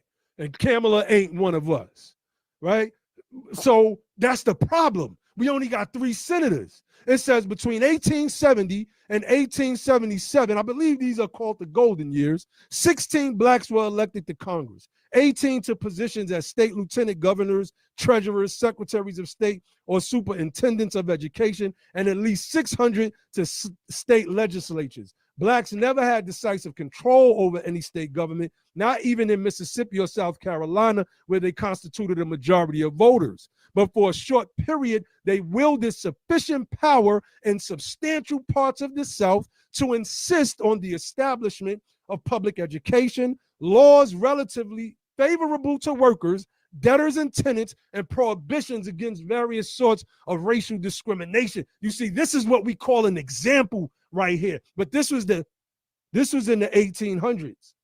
You get into the 1900s and they kill off our civil rights leaders. All right, I got to share one more screen. I'm going to pass it. They kill off. So now we start listening to Kwame Ture and them and I think I'm saying his name right, and all of the Pan-Africanists. My screen keeps freezing. And now freezing. they talking like Brother Asa Imhotep is talking right now. Take our political power out of this. My screen keeps freezing. It's crazy. This place where we're at, and then move it to this place right here. Can you share that, please? Okay, so now we see African countries with the highest criminality levels, according to the Organized Crime Index, Statista.com. Those that follow our channel know that we use this website regularly for statistics, right? And it gives you a breakdown. Nigeria, the Republic of Congo, the Central African Republic, Somalia, South Sudan, Libya, Ivory Coast, Mali, South Africa. And these are just the top 10. So you want me to move without fixing the criminality here into the criminality of a whole nother country. We're ruled by some devils for the most part here, but over there it's black people doing it. Let me stop sharing this screen. Let me share one more screen real quick, because I don't know this fantasy. I gotta always call it Wakandan, Zamundan stuff that these brothers in this Pan-Africanist movement is talking about. I just don't understand it. The 10 most corrupt African dictators in modern history. These are some of them. It runs through a whole list of them, right? It runs through a whole list of them. But I want y'all to see the faces of these people if they're showing the faces. These are the people that look like us. These are the people that Asa Imhotep is trying to get us to go and be up under. That's absolutely crazy. Guess what I can do? I can move $700,000. Did y'all know that? Did y'all know that all these leaders that they brag about that are Pan-African leaders in Africa were like dictators? Stokely Carmichael, all of them.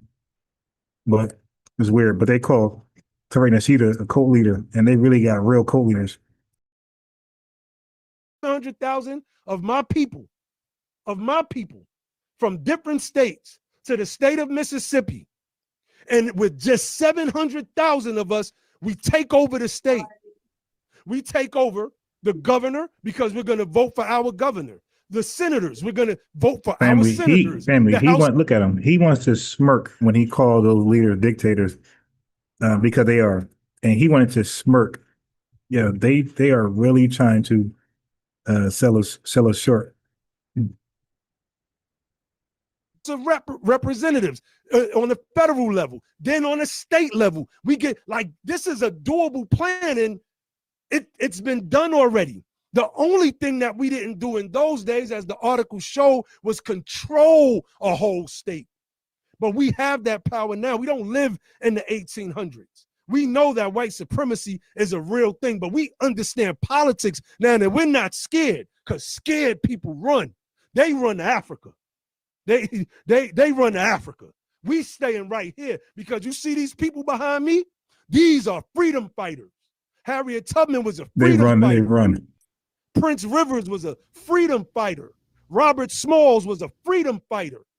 Fannie Lou Hamer was a freedom fighter. They didn't run to Africa. They stayed here and fought. I'm not going nowhere. This is our land. The American flag is just as much as mine as it is these Europeans, these Asian Americans. Matter of fact, hold on. One more quick screen to share. For my brother Ali. One more quick screen to share. One more quick screen to share, sis. And I'm done. All right. This is the median. This is from the Color of Wealth report that was published a few years ago, right? There's a group highlighted here. The Japanese, they're highlighted. Their median value of household wealth in Los Angeles is $592,000. U.S. black descendant is $4,000. But if you take away any durable goods and you break down the true numbers, it's $200 liquid in Miami. I don't know if y'all can see that. Caribbean black in Miami, $12,000 median. But U.S. black, $3,700. We've been here. You trying to get us to go somewhere else to be prosperous where there's no prosperity at, because their people are coming over here.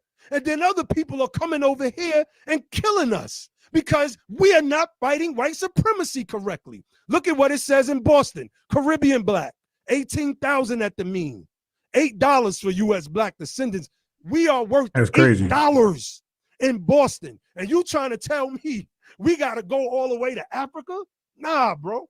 No, we got to stay here and fight. I'm done. I'm giving it up to my brother Ali. I hope I wasn't too long-winded past those 5 minutes, but no, I'm sorry.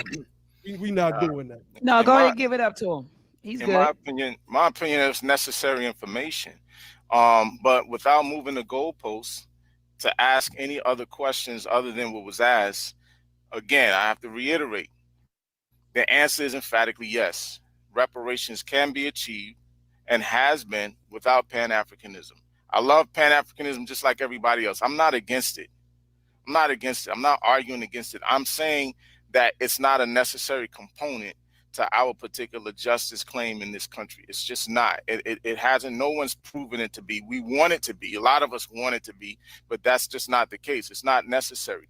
It's not necessary for anybody's civil suits. It's not necessary to pass ordinances, statutes, or any other kind of legislation. So the bottom line is, just to answer the question with an emphatic answer, the answer is yes, reparations can and has been achieved without Pan-Africanism. There's really no debate, like the brother's been saying. It's really not a debate. There's nothing to disagree with, because the history pans itself out. It shows you what it is. We can pull up cases from the, I think the earliest case was in the 1700s. The late 1700s, where the sister got won a slavery reparations case. It's in the timeline, brother. You know, right there in that website that you pulled up, Abba, earlier. You know, so the bottom line is it can be done. There was no Pan-Japanese-ism for them to get. Pan-Asianism. There was no Pan-Asianism. Like, they didn't need the entire Asian diaspora to come together in order for them to, you know, I mean, come on, man. Like, it's just like real simple. Family, that is a great point. That's a bomb right there. I don't know why she ain't dropped the noise, the sound effects, but that's a game over comment right there. They didn't need no, hey, Japanese people, let's get this Pan-Asianism. That's it's over. Like, yeah, it's over. Stuff like it's really not a debate. There's no need for us to get into ad hominems like the other brother did, was calling us names and wait, stuff. Like I said, I love this. He went on his Yeah, go ahead, Instagram page trying to diss us, bro. He was posting up negative pictures about us instead of being here and doing what brother Asa Imhotep is doing, having a conversation. Respect to Asa Imhotep. I love this brother. I love his work, particularly on the glyphs. I used your work, brother, just so you know, when Sharif Bey had his debate with brother Reggie. I'm one of the people who helped Sharif Bey get all that information together to smash that dude. And I used some of your information, believe it or not, and when it comes down to the idea of whether or not Kemet means the land of the black people or whatever, so listen, I respect all of that, man. I think everything has its place. I just don't think that Pan-Africanism has a true place in the reparations fight for the people who are the descendants of those who were forced to bear the burdens of Negro chattel slavery in this country. And with that, I'm gonna say peace. Peace to you, brother BTP family. I'm holding up one of Asar Imhotep's books, Nusut BT. I've actually referenced this in a few, lectures. I bet he got a lot of books. I guarantee that. When you broke down, I love how you broke down, King, and how it was an office and it was male dominated, but it wasn't male specific. And so, I mean, you gave a lot of good information in this book. You broke down my aunt. And so I've referenced your book. I actually have your book, Illusia, Volume 1 and Volume 2. I have your book, The Bacala. Actually, my book club will be reading that. He got about 12 books, okay, in like 1 year. Fam, I'm gonna relocate Infinity. Don't go anywhere. I'm gonna relocate too many people here to have this conversation. A lot of foreigners, African foreigners. I ain't trying to get kicked out. So I'm gonna relocate. Infinity, pull back up in about I don't know, maybe 3 o'clock, 3:30. Pull back up. And I'll send a link to you, and you can tell us how we're defeated. And so I'm a fan of his work too. I just had to put that out there, BTP. I referenced brother Saw Imhotep, and I do got to give it up because he came by himself. He said, regardless of whether the brother shows up or not, I'll be there, Doc. And he showed up. And I'm gonna get brother Sinjetti because he also, when I go live again, I'm gonna cook on Charlie Kirk because he has 2 debates about reparations, and I want to debunk him. So I'll be doing that next live. Also, a lot of Pan-Africanists like to read from this book right here, as Asar did. This is Baba Amos Wilson speaking on the case for reparations. So I'll read it, and then we can actually try. A lot of Pan-Africanists like to defer to Dr. Amos Wilson book, the Blueprint for Black Power, to argue against us with reparations today in 2025. This book was written in 1998, but somehow they think it's still dated. It's still relevant in 2025. Like, so much change in 25 years, but somehow they want to defer to this book. So what I did was I'm going to compare Dr. Amos Wilson solutions for reparations 25 years ago to our solutions today with ADOS, FBA, Dr. Sandy Darity. All right. So we're going to see if the book still survives the test of time or it was dated for its own time. But I'm going to lay rest in peace, Dr. Amos Wilson, and rest in peace to your book as well. Your book was great for 1998. That rhymes. Your book was great for 1998, but it's too late for 2025. All right, so we're going to go into the book. He's going to read the book. So we ain't going to read the whole book, but he's going to read the reparation part. He's going to do it for us. Right. And then we're going to respond with modern arguments in 2025. We're going to compare and see which one is more useful today. He texted me and said, send me the link, and his butt didn't show up. But he has a young daughter. He has a young child. And so I don't know if he's sending to his wife or his daughter. But Brother Asar was here. But Brother Asar, you have the floor for 5 minutes, King. Appreciate it. So first and foremost, I just want to say thank you for the good conversation. Brothers, we brought a lot of important information to the people. And I hope everyone reviews this conversation and, look at the sources and look at the arguments and, add it to your bag of wisdom. And with that said, Wait a minute. Maybe I'll stay. It's like it's clearing up a little bit here. So let me send the link out to Infinity. Yeah, it's clearing up. People are calling ass. The Infinity, here you go. People are actually leaving, so we might have this conversation. I find this to be the case all the time, that you can agree with somebody and somebody will still disagree with you for agreeing with them. And that seems to be the case, here. And, there's a lot to be discussed. There's, the stuff that we're talking about here are university courses in terms of the information. So I like, like Brother Shakara spoke up earlier, like we brought up in Nkrumah, and Lord Abba said his plan, didn't come into fruition. Well, you got to understand that Kwame Nkrumah was overthrown in a coup, which was orchestrated by the American government.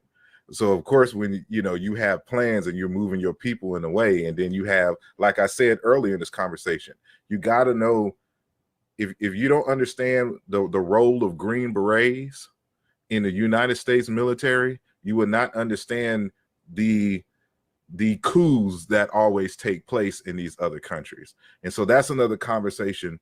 It's part of this conversation, and why certain things have not been realized in the Pan-Africanist mission, so to speak. And so now, people are learning and they're re-strategizing to avoid those pitfalls that we've had in the past.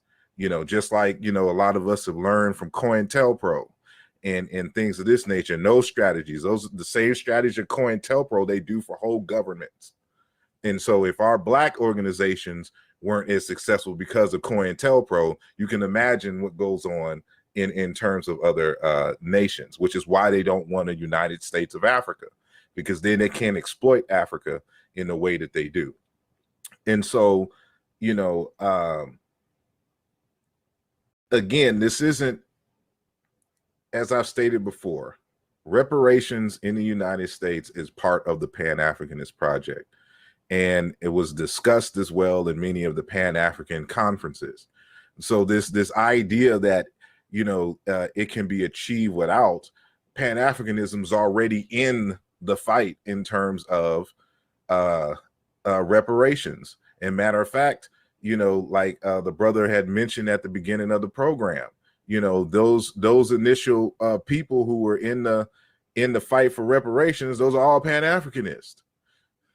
And so you have Pan-Africanists in the fight for reparations and organizing the arguments and things of this nature. So it's, again, that's not a debate. The question ultimately is, what is your goal here in the United States? Is it sovereignty? And I'm talking about African American sovereignty, not just, you have some right as citizens here in the United States. Is it independence? Is it sovereignty? Is it freedom? If that is not the goal, then no matter what, all of these resources that you're using is still going to empower the Europeans here in the United States, because they outnumber you. And, if you're trying to bring 700,000 people to Mississippi, you need 700,000 jobs. And so it's not an issue of just moving folks to the South. You have to set up whole systems for them to be able to take care of themselves and feed themselves and things of this nature. And so just like the repopulation from the north and west to the south is part of a strategy to empower the people here, that is the same strategy that the Pan-Africanists have when it comes to Africa. Part of Africa's weakening is the depopulation and all of the best minds leaving Africa.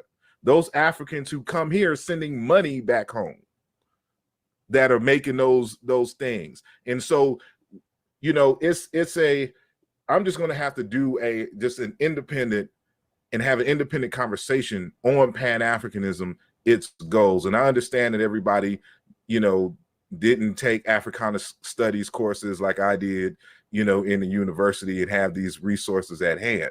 And so, you know, this is a conversation that needs to happen in the community and in a very systematic, you know, way. So this conversation has inspired me to put that together so that the people can understand. I'm putting in digestible form so you know what the exact goals are, what have been the history, what have been the successes, and what have been the failures, you know, in this particular movement and where we stand today. And, you know, go back to the beginning of the program. I gave some sources, and some of them I have an ebook. So if you want it, holla at me. And so you have the source material yourself, so you can get a greater understanding of this particular topic. So I'll end it with simply be ashamed to die without winning a victory for African people. My name is Asar Imhotep. Peace. Hold on, Asar. Hold on.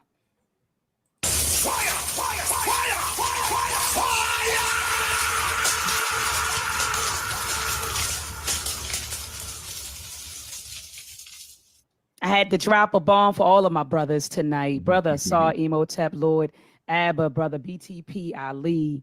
I just want to thank you, brothers, from the bottom of my heart, you know, for just taking time out of your lives to be with us tonight. I mean, you could be doing anything. You all could be, you know, with the wifeys, the kids, you know, doing your own thing, working, making your money, writing books, you know, researching. But you took 2 hours out of your life, literally, to be here with me tonight and to be with the viewers. They loved it. I learned so much, and I'm just so full right now.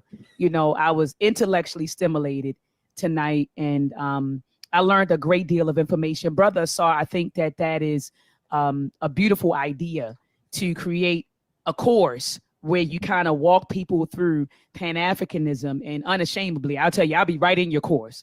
When I was going through Morgan State University, getting my undergraduate degree in electrical engineering and also my PhD in engineering, I didn't take, you know, Pan-Africanism. I took one class, and that was African Diaspora, History 350. That was all I took.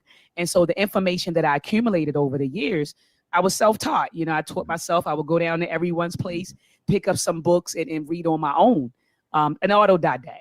And so I just, you know, I think that it would be nice to create a course like that. And, you know, hey, BTP, you brothers are fire. I've watched several of your YouTube videos.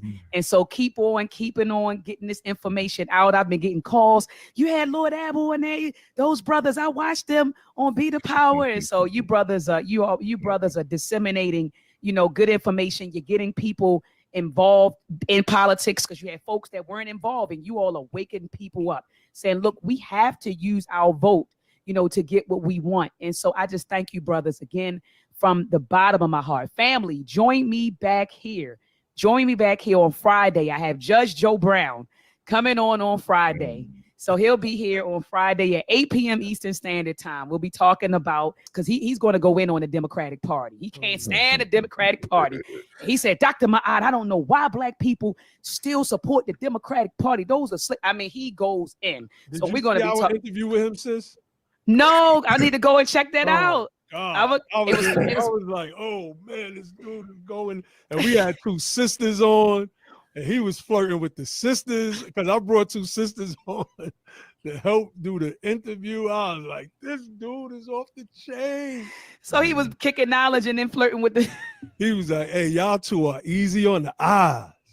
He said, I ain't as good as I used to be, but sometimes I'm better than I ever was. You know what? I can't. I was like, yo, this dude the old player. Old player, you know. Oh, wow. them old players, boy. You know, you be ending up in places and you be like, how did I get here? It's the old players, them old players, man. And so but he'll be in the building. He'll be in the building on Friday, Judge Joe Brown.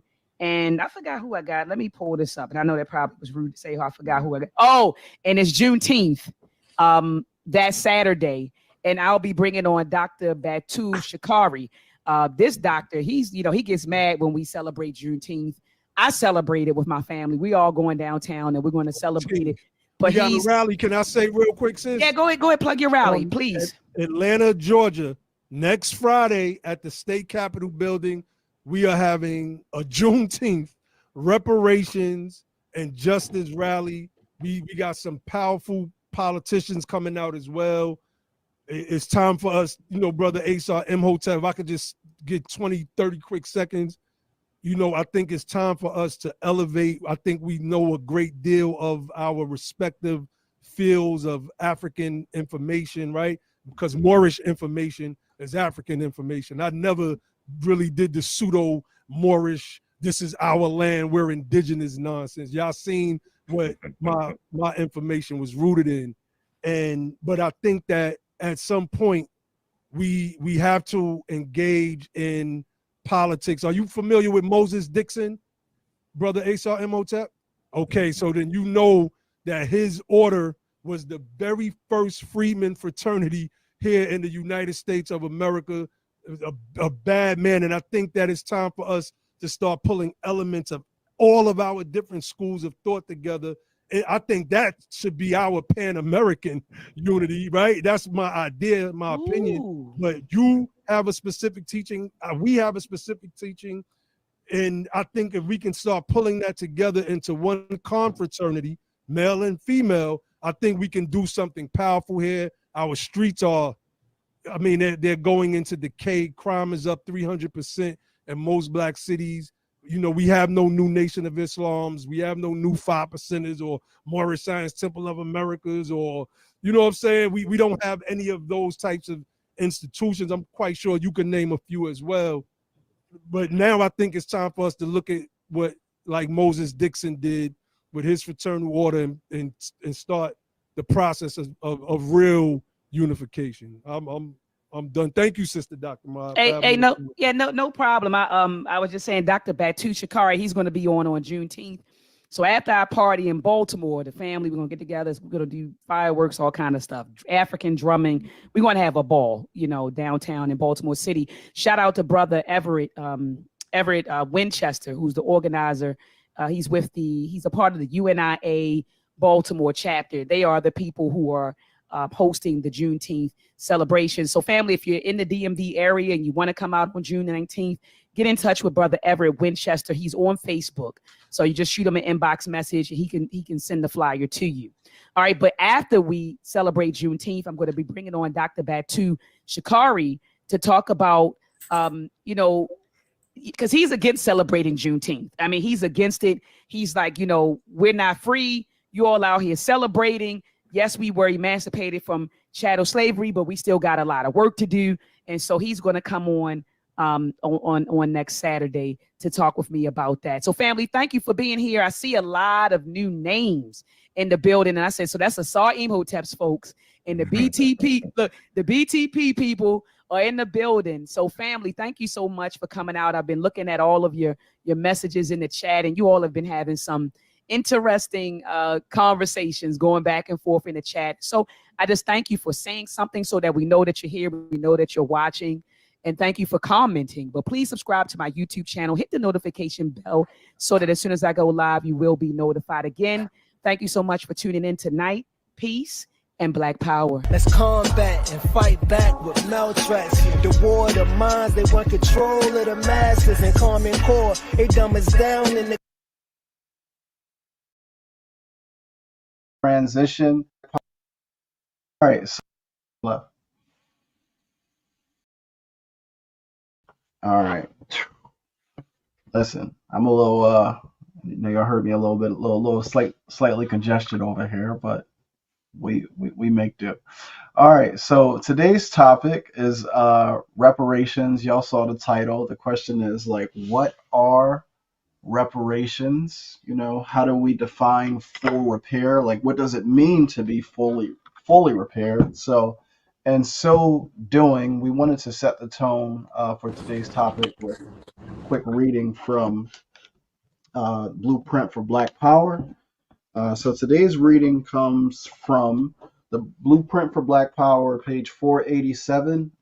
This is Baba Amos Wilson speaking on the case for reparations. So I'll read it, and then we can actually transition and exchange and reflect on the topic from a personal perspective. And then the hope is that as we're like landing, we can also, share some prescriptive elements for folks who may be watching in the viewing audience before we close out the Community Connect. So I'll get started with the reading. So the case for reparations. Swinton makes a good case for reparations. The slave experience and white racism has been extremely costly to blacks. It will continue to be costly in a myriad of ways for blacks and the nation until white America reparates and repents its exploitive racist past and present.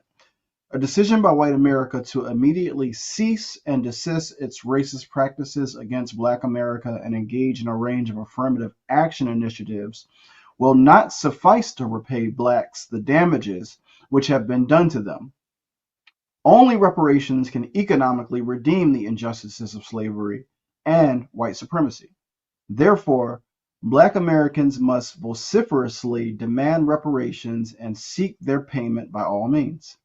Black Americans must not, however, let its self-sustained efforts to achieve maximum economic wealth and power under current or future circumstances be arrested by awaiting the day when reparations will be paid, if ever, no matter how justified their recompense appears to be. The Black American community must maximally invest in itself and its economic and political expansion and power. For to the degree to which Black economic and political power expands and increases, to that degree it will be enabled to attain reparations from white America. Moreover, an appropriate, well-developed, and efficient Black political and economic establishment would provide the best means by which reparations to the Black community could be absorbed, invested, and distributed. Even if reparations are not forthcoming, the functional existence of a highly efficient African-American / Pan-African political economy could achieve white-Black socioeconomic parity by other means. All right, so it comes from Nana Amos Wilson, Case for Reparations. So, family, again, the topic for today's discussion was, what does it mean to be fully repaired as an African person? And we wanted to lead or set the tone for the discussion. All right, so let me cut in right now.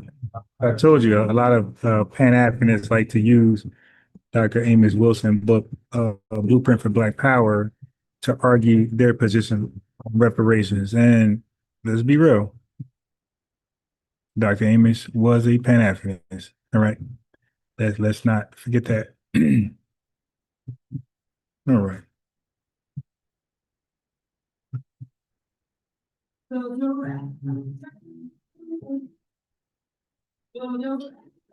So we're going to go into this. We're going to get into this.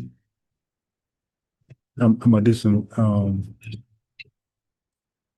Baba Amos Wilson. So that being said, as you can see, this was a year ago, no views. Nobody watched this garbage.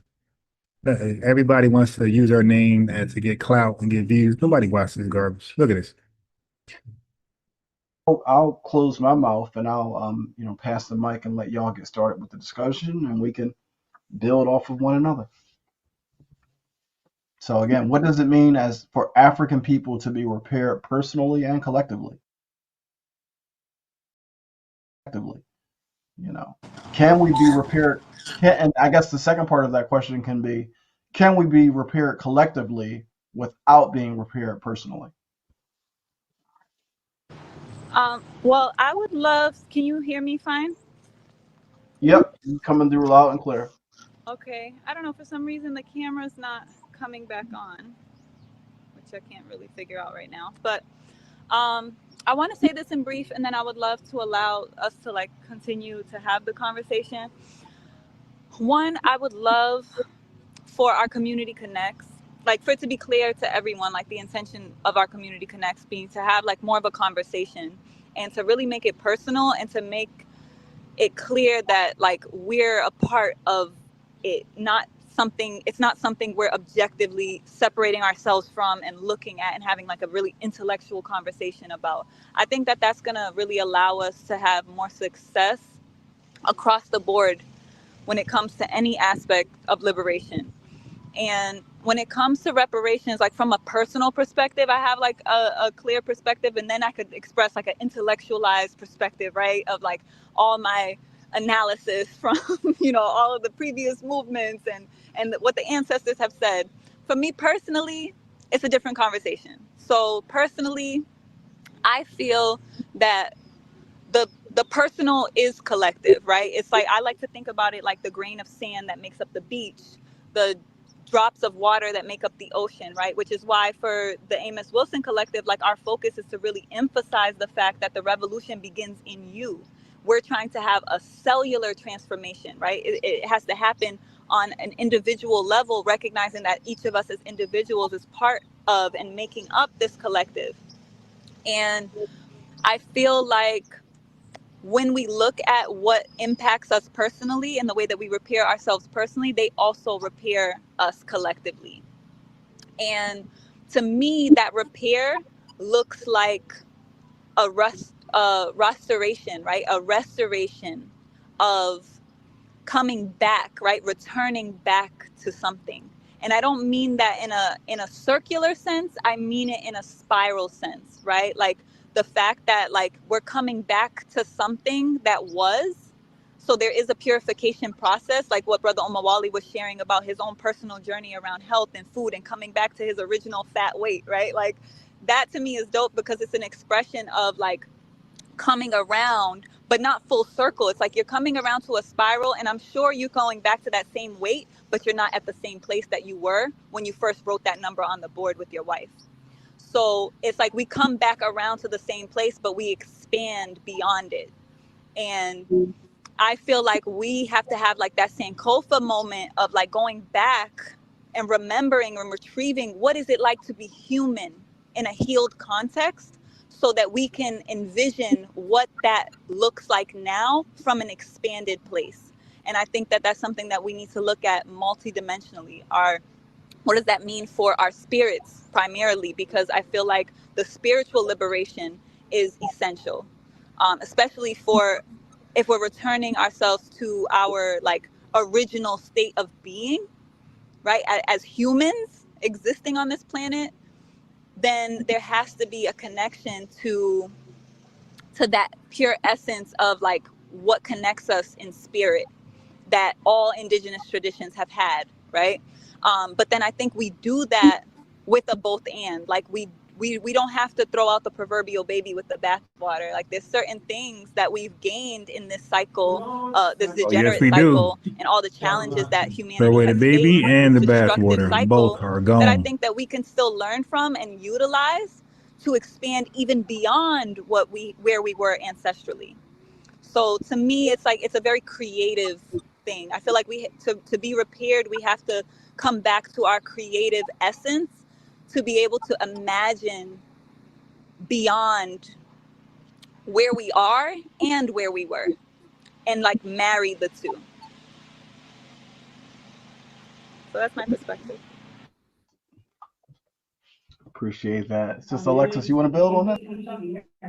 What did she say? I missed it. Like really, I really missed what did she say? Like really said nothing. Really nuts. A whole bunch of words. Whole bunch of words.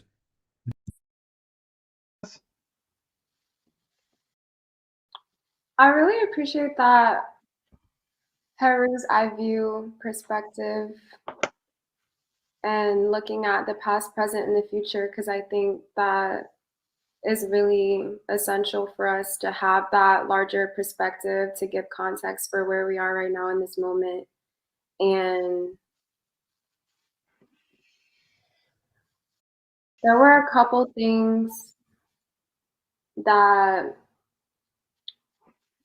I was thinking about like this dynamic between the individual and the collective.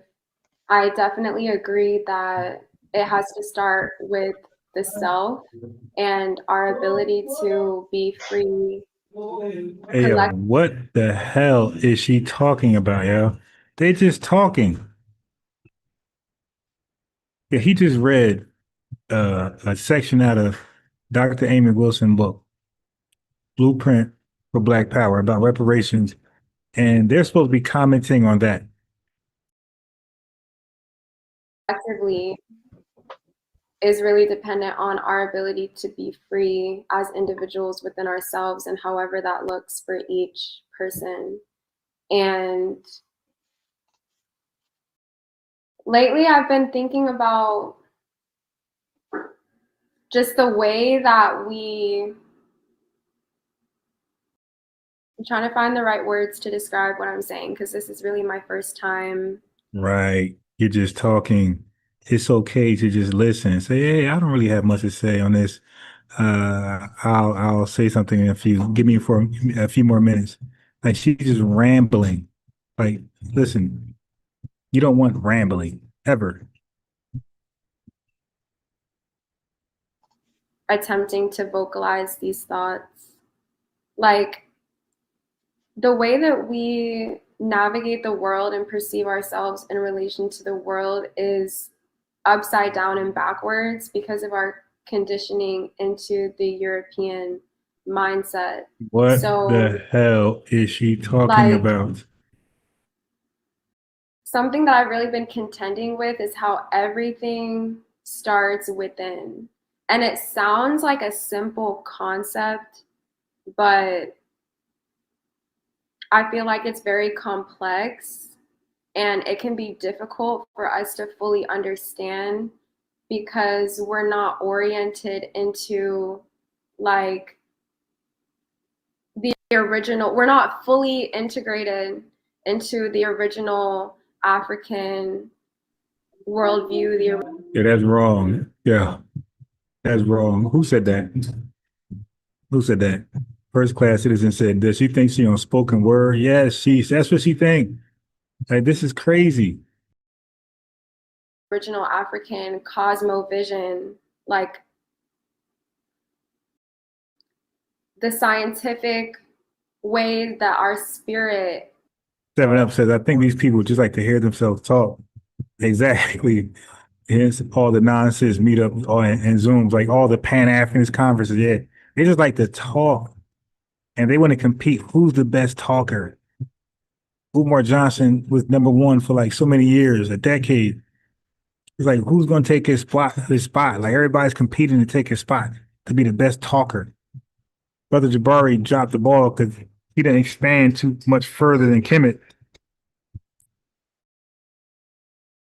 Exists in our bodies and how the way that our spirit is occupying our bodies influences our sensory experience of the world.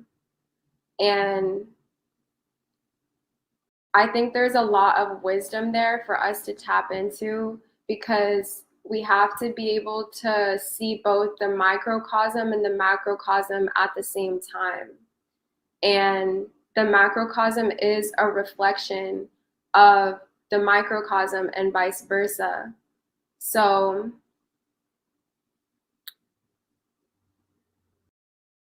yeah, I feel like that's one of the major things that we have to The tether in the background, he not even listening. He over here highlighting and drawing something. Nobody's listening to this woman go. She's making a fool out of herself. Contend with in our community, like any way that we feel obligated. Who said that? Salita said reparations is the subject, and lady, not science. Yeah, she is all over the place, yeah. Obligated to pull outside of ourselves. We have to ultimately go within and recognize. Shit, Tetra, ain't seen you in a while. Peace to you. What's up, bruh? Like what wound, what void, what She barrier, like what windows. Yeah, blockages wrong. exist within ourselves that's Hey, characterizing. yo, why did, yeah, this is the time. Look, he's sitting there act like she's deep. Yeah, you supposed to step in and say, all right, like it has to be a way to cut in because at this rate, she might just, close out.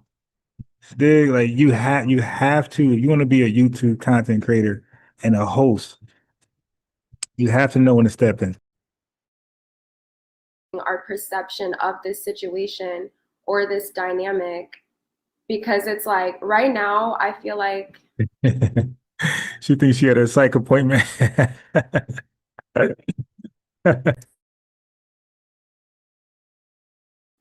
I know that globally a lot of us are experiencing mental health issues, and Uh-oh, you called it. You called it. Who said that? Salita, you called it. Mental health issues. She thinks she had a psych appointment. This is high babble. Yeah. You don't even know what the hell she's talking about. Yo, he is like, wow, I'll never invite her back on. I've also been thinking about this current era within the context of the Kali Yuga, which is what the He wants to be he wants to be respectful so he can shoot his shot later. ancient Indian, Hindu, and Vedic people described as this current planetary cycle. And Kali is a Hindu goddess. She's the goddess of time, death, and war. Yeah, she said, listen, I'm just gonna just say whatever I've been reading and studying for the last 10 years. I'm gonna let it out right now. Yeah, this is wild. He's over there embarrassed. Transformation. And Kali Yuga refers to this current degenerate cycle of, all of this disease and betrayal and theft and the lower expressions of humanity. And considering how disorganized and disconnected we are collectively within the Black community, I feel like there's an aspect of grief that has to be experienced and embraced in order for us to truly recognize the wealth and the abundance that we have access to and that is rightfully ours. And it just seems like we're on a rise, but at the same time, like, when you look at what's happening globally, not just with our human species, but also with non-human species, a lot of animals and insects are going extinct. There's a lot of deforestation happening across the planet, just a lot of death, a lot of life being eradicated and deleted, literally. And I think that affects us in psychological ways and also spiritual ways that we may not be conscious of.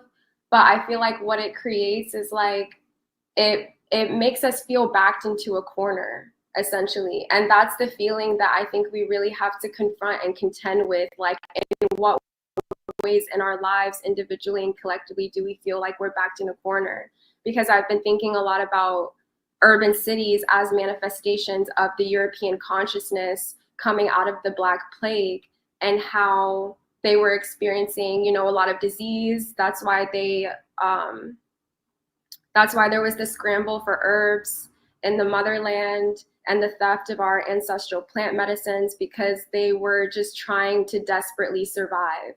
And what I understand our current situation to be is that we're currently being governed by people who are still trying to survive. They're still trying to survive. They're not really thriving in the way that they've sold themselves to be thriving. And I came across this statement recently. Somebody said, they know they're not the ones in power, they're just trying to survive. So what that creates Yeah, look at the driver, yo. She's It's laughing. for us. Look. Somebody said they know they're not the ones in power, they're just trying to survive. So what that creates for us is that because we're essentially the food, right? Like we're the source of Yo, this dude is like embarrassed. She's on there. Like she took the whole show. energy that they're using to survive. That creates limitations for us, and it causes us to feel caged in. Bitch, am I getting reparations or not? And I think that we can see that play out in a lot of different ways, like in this very literal dynamic between, you know, indoors and outdoors. And Hey, listen. I know how to get somebody to shut up. Like if I'm on camera, what I would do is I'll just get up and walk away. Leave an empty chair for her to look at. And she'll stop. Yeah, I know how to get people to shut up. Like even when I'm playing chess and the person want to take longest at a move, you know what I do? I'll just get up and hop on the phone. And on purpose, I would just call somebody, hop on the phone, and they will move. I guarantee they'll move. People hate to feel ignored. I'm a chess player. When I'm playing chess and you don't want to move, okay. I'll get up and make a call. And before you know it, that person making a move. And with her right there, I'll get up and leave an empty chair. So it looked like she's going crazy talking to herself. And nobody likes that feeling. just a lot of people not really spending time in nature, not being outside, not being comfortable, even with the idea of living outdoors. And like I see this in a lot of my family members. And this is something that I experience as well with my moon being in Cancer, and that being the sign of the home, just feeling like having this tendency of being shut inside myself. And that can be useful, you know, like that can be a form of protection to stay within yourself. That's why there's the turtle. That's why, you know, crabs and other sea creatures have shells. Yeah, like she definitely is the babbler of the year. The purpose 100%. of having a shell for protection. But when the shell becomes a cage, when the shell becomes a prison that we become trapped in, that limits our ability to see the possibilities that exist outside of ourselves. He said, I need two just like her. They can argue with each other. So I feel like that's she's trolling what them. we really need to, you know, deal she's trolling. with mentally, and that's the portal toward liberation. She nature boy follower. Yeah, I would love to see how they come back after that. What's the comeback to that? God damn, she finally just stopped. If I was the African tether, I'd be like, all right, everybody, just like and subscribe, and we'll see you later tonight as we go live. I'd end that right there. Wow, that was really you said a few things there, Sister Alexa. A few things that were very profound for me. The piece that you spoke about, like needing to grieve, right, our loss, you know, before we can move forward in any direction, is something that really hit home for me, you know, having oh my God. See, it's the ability to not be honest. All right, so let's get on these books, right? Let's get back on the subject. All right, family. So like I said, you'll see a lot of Pan-Africanists use Black Power, the Blueprint for Black Power by Dr. Amos Wilson. And you see the book is in red and black. It's a Pan-Africanist book. No problem. Dr. Amos Wilson was a good brother. Bless his heart. But this is a book written in 1998. We are in 2025. Okay. So again, Dr. Amos Wilson is a Pan-Africanist. So he took a Pan-Africanist approach. His blueprint for Black Power did not draw strict lines around who is eligible for reparations by ancestry, as you can imagine. His perspective was broadly Pan-African. Dr. Wilson viewed people of African descent worldwide as sharing a common struggle and destiny, emphasizing the unity of the African diaspora. Okay. Typical, good job. Put it down. Okay, put it down.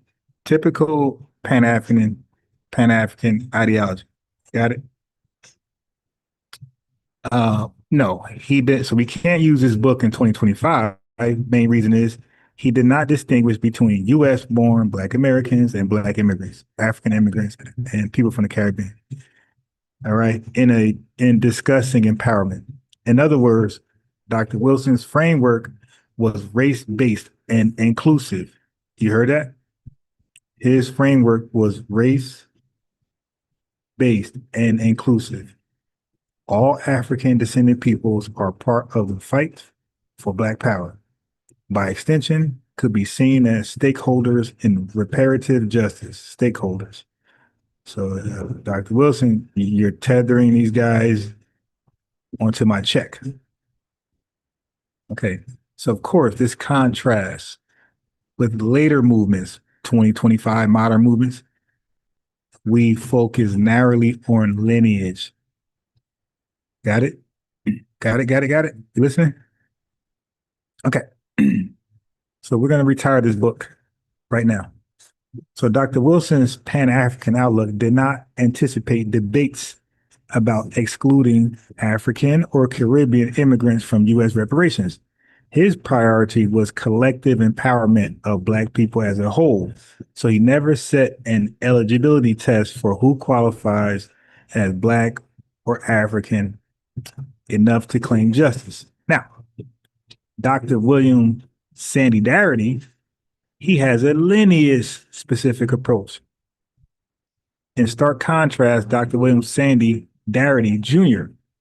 with Kristen Mullen explicitly defines eligibility for reparations, right? And from his book, he has a book, From Here to Equality. Dr. Darity argues that only foundational Black Americans who are descendants of persons enslaved in the United States should be recipients of U.S. federal reparations. You know why? You know why he made that distinction? Because he understands the 2025 argument. Dr. Amos Wilson did not understand it because he was in 1998. His book is dated. Okay, his book is dated. So Dr. Darity advances a two-pronged test. A lineage standard, at least one ancestor, at least one ancestor was enslaved in the U.S., and two, an identity standard. One has long self-identified as Black African American.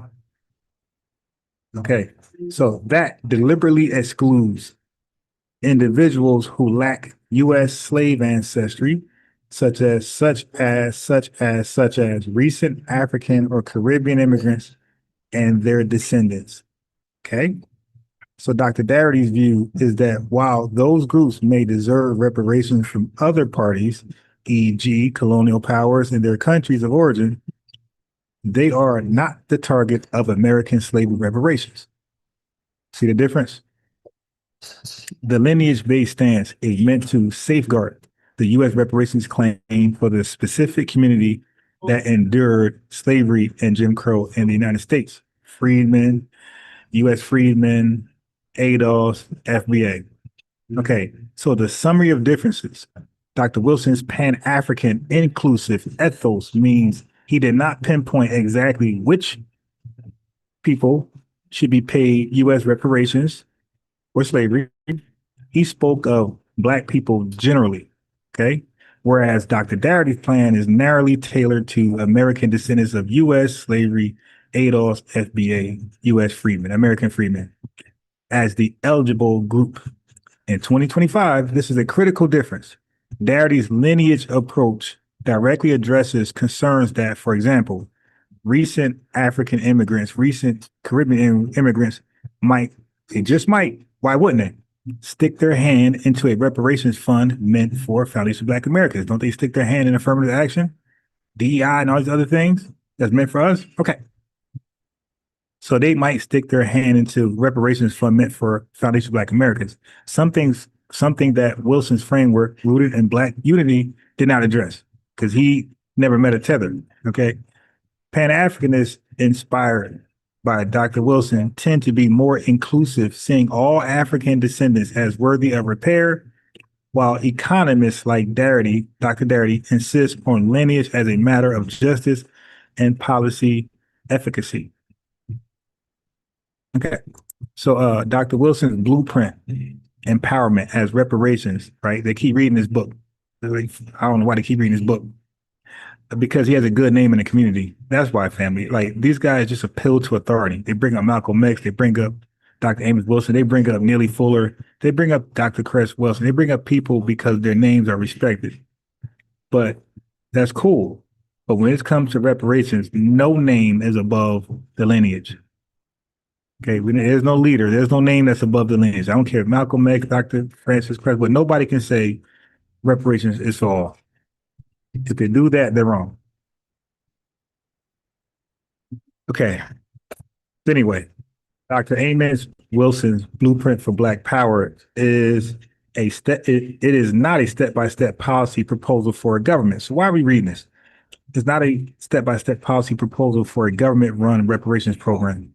Rather, it lays out a comprehensive strategy for Black empowerment, which can be viewed as a form of community self-reparation, whatever that is. Wilson's core message was that true power and justice come from the controlling resources, institutions, and economic systems, ourselves.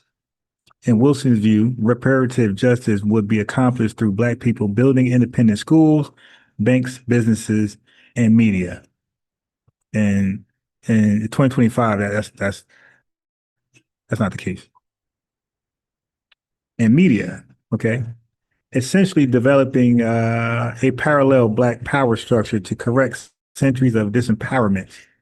Dr. Amos Wilson stressed that financial gains, whether through reparations or other means, must be harnessed to create lasting power rather than mere consumption. For instance, Dr. Wilson advocated using any monetary recompense to take and exercise power, invest in Black economic and political strength, which he saw as imperative to prevent a squandering.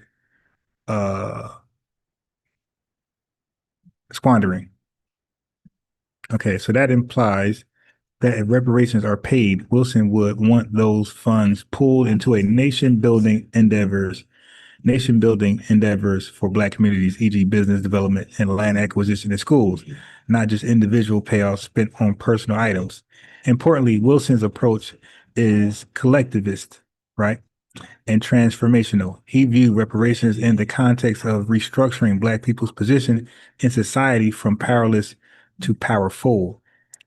Consistent with his Pan-African and nationalist philosophy, implementation, and Wilson's paradigm comes from Black initiative. He championed internal organization and perhaps pressured the system for justice, but he was relatively skeptical that the existing power structure will voluntarily hand over enough to truly empower Black America. So thus, Blueprint for Black Power is about self-determined reparations. This is why they read this book, Self-Determined Reparations, building our own power base more than a government check. It's a blueprint for what Black America could do for itself to achieve economic restitution and beyond. So this ain't even a reparation book. This is a self-reparation book, whatever that is. Okay. Darity, Dr. Darity's plan is a reparations book. Government debt payment and closing the wealth gap from here to equality by Darity and Mullen. This is Dr. Darity's book. Okay, but these Pan-Africanists don't want to read this. This book is very much a concrete policy roadmap for implementing reparations via the U.S. government. Darity's vision of reparations is essentially a large-scale federal program aimed at acknowledging and redressing the historical justice of slavery and legalized discrimination through material compensation. A central goal Darity identifies is the elimination of the racial wealth gap between Black and white Americans. He's on that one big. He notes that Black Americans as a group possess only a fraction of the nation's wealth, about 2.6%, despite being 13% of the population, due to centuries of systemic dispossessions. Okay, So to repair this, Dr. Darity estimates $10 to $12 trillion, which is now around 20 million. I'm sorry, which is now around 20 trillion in federal expenditures will be needed to bring the Black share of wealth to parity. Okay, where was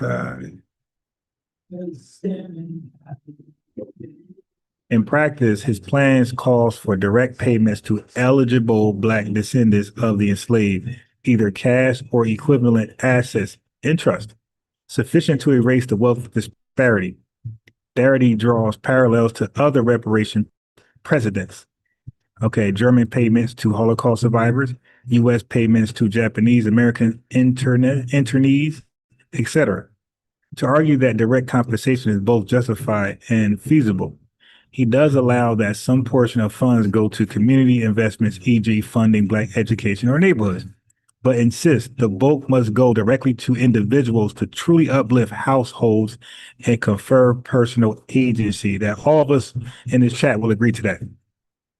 In terms of implementation, Darity's approach works within the nation-state framework. The U.S. government would acknowledge its wrongdoing in depth, then use legislative and fiscal tools, possibly even creative ones like minting a 12 trillion, 20 trillion coin.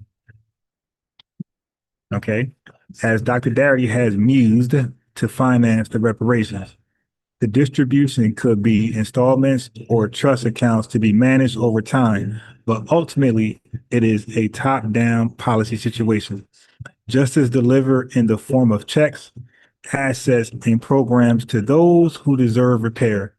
Notably, Darity is focused on economic repair, closing wealth gaps, improving net worth, and economic security as the tangible outcome of reparations, which he argues is a prerequisite to achieving full citizenship and equality. Okay, so here's the comparative overlap.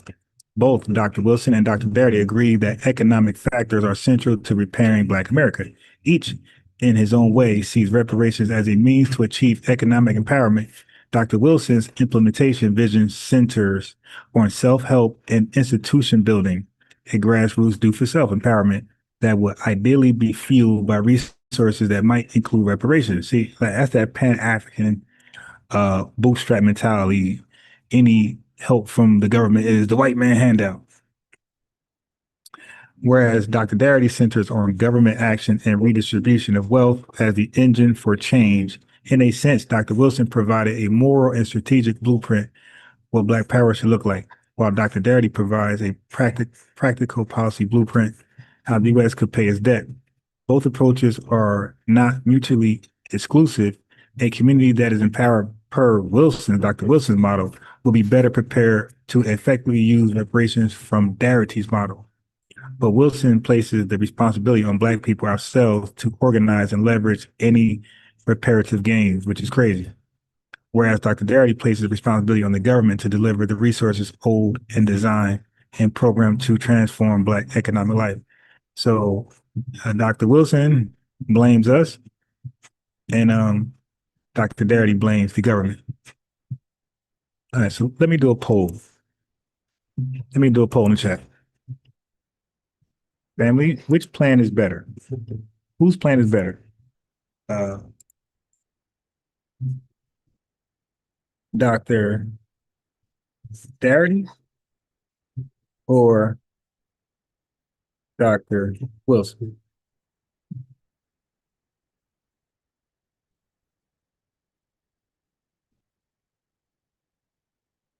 Reparation.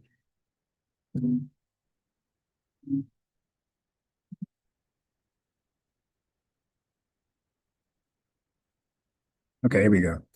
So I'm asking the question, whose reparation argument is better?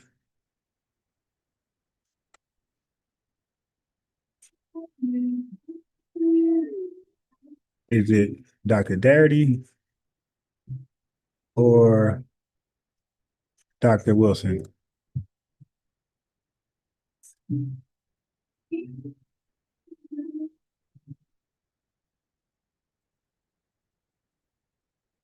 The bigger the poll, based on what I read, who reparation package, reparation argument is better. Okay, now, watch this. Watch this.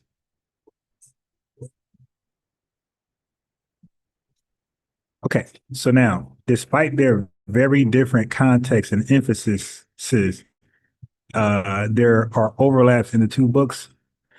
Philosophical stance on reparations. Both authors acknowledge that historical injustice against Black Americans have created lasting damage that must be corrected. Dr. Wilson powerfully noted that justice requires not only the ceasing and desisting of injustice, but also punishment or reparation for injuries. If restitution is not made and reparation is not instituted, those injustices are in effect rewarded.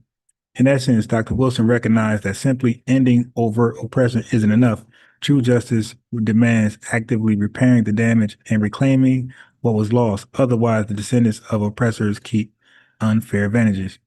The moral argument aligns closely with Darity's starting point.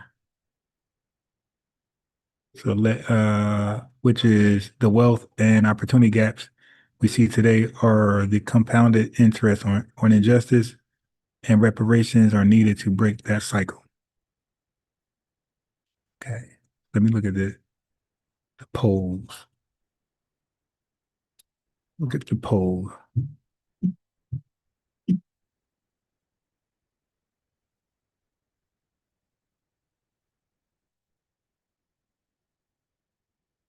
Let's click the polls. The polls are anonymous. I can't see who hit what. Okay. I can't see who hit what. It doesn't tell me who clicked what. So, okay. So both Dr. Wilson and Dr. Darity would agree that America's wealth was built in large part on Black labor and Black suffering, and that equity requires a transfer of resources back to Black people to rectify this. However, their frameworks diverge on how to achieve that repair. A key philosophical difference is in trust of existing structures. Dr. Wilson, writing from a Black nationalist perspective in 1998, was skeptical that the white-dominated power structure would ever willingly empower Black people. Thus, he emphasized developing power outside of or parallel to the system, a kind of internal reparations. Darity, Dr. Darity, writing in the late 2010, so about 10 years later, after Dr. Wilson, operates with the hope that targeted policies and advocacy can compel the U.S. government to fulfill the promise of equality, essentially working through the system for redress. Okay, so furthermore, Dr. Wilson's Pan-Africanist ethos sees Black liberation as a global project. So if you agree with Dr. Wilson that you believe this is a global project, you don't believe this is a national thing, FBA. So basically what Dr. Wilson is saying, this is beyond FBA. And Darity is saying this is FBA. So that's kind of where it's at. Like if you think Dr. Wilson package is correct, the question would be, are you FBA? Okay. Anyway, what was that? Okay. So he looks at reparations as one component of a broader fight against white supremacy worldwide, whereas Darity's project is narrowly focused on the national crime of American slavery and segregation and their aftermath.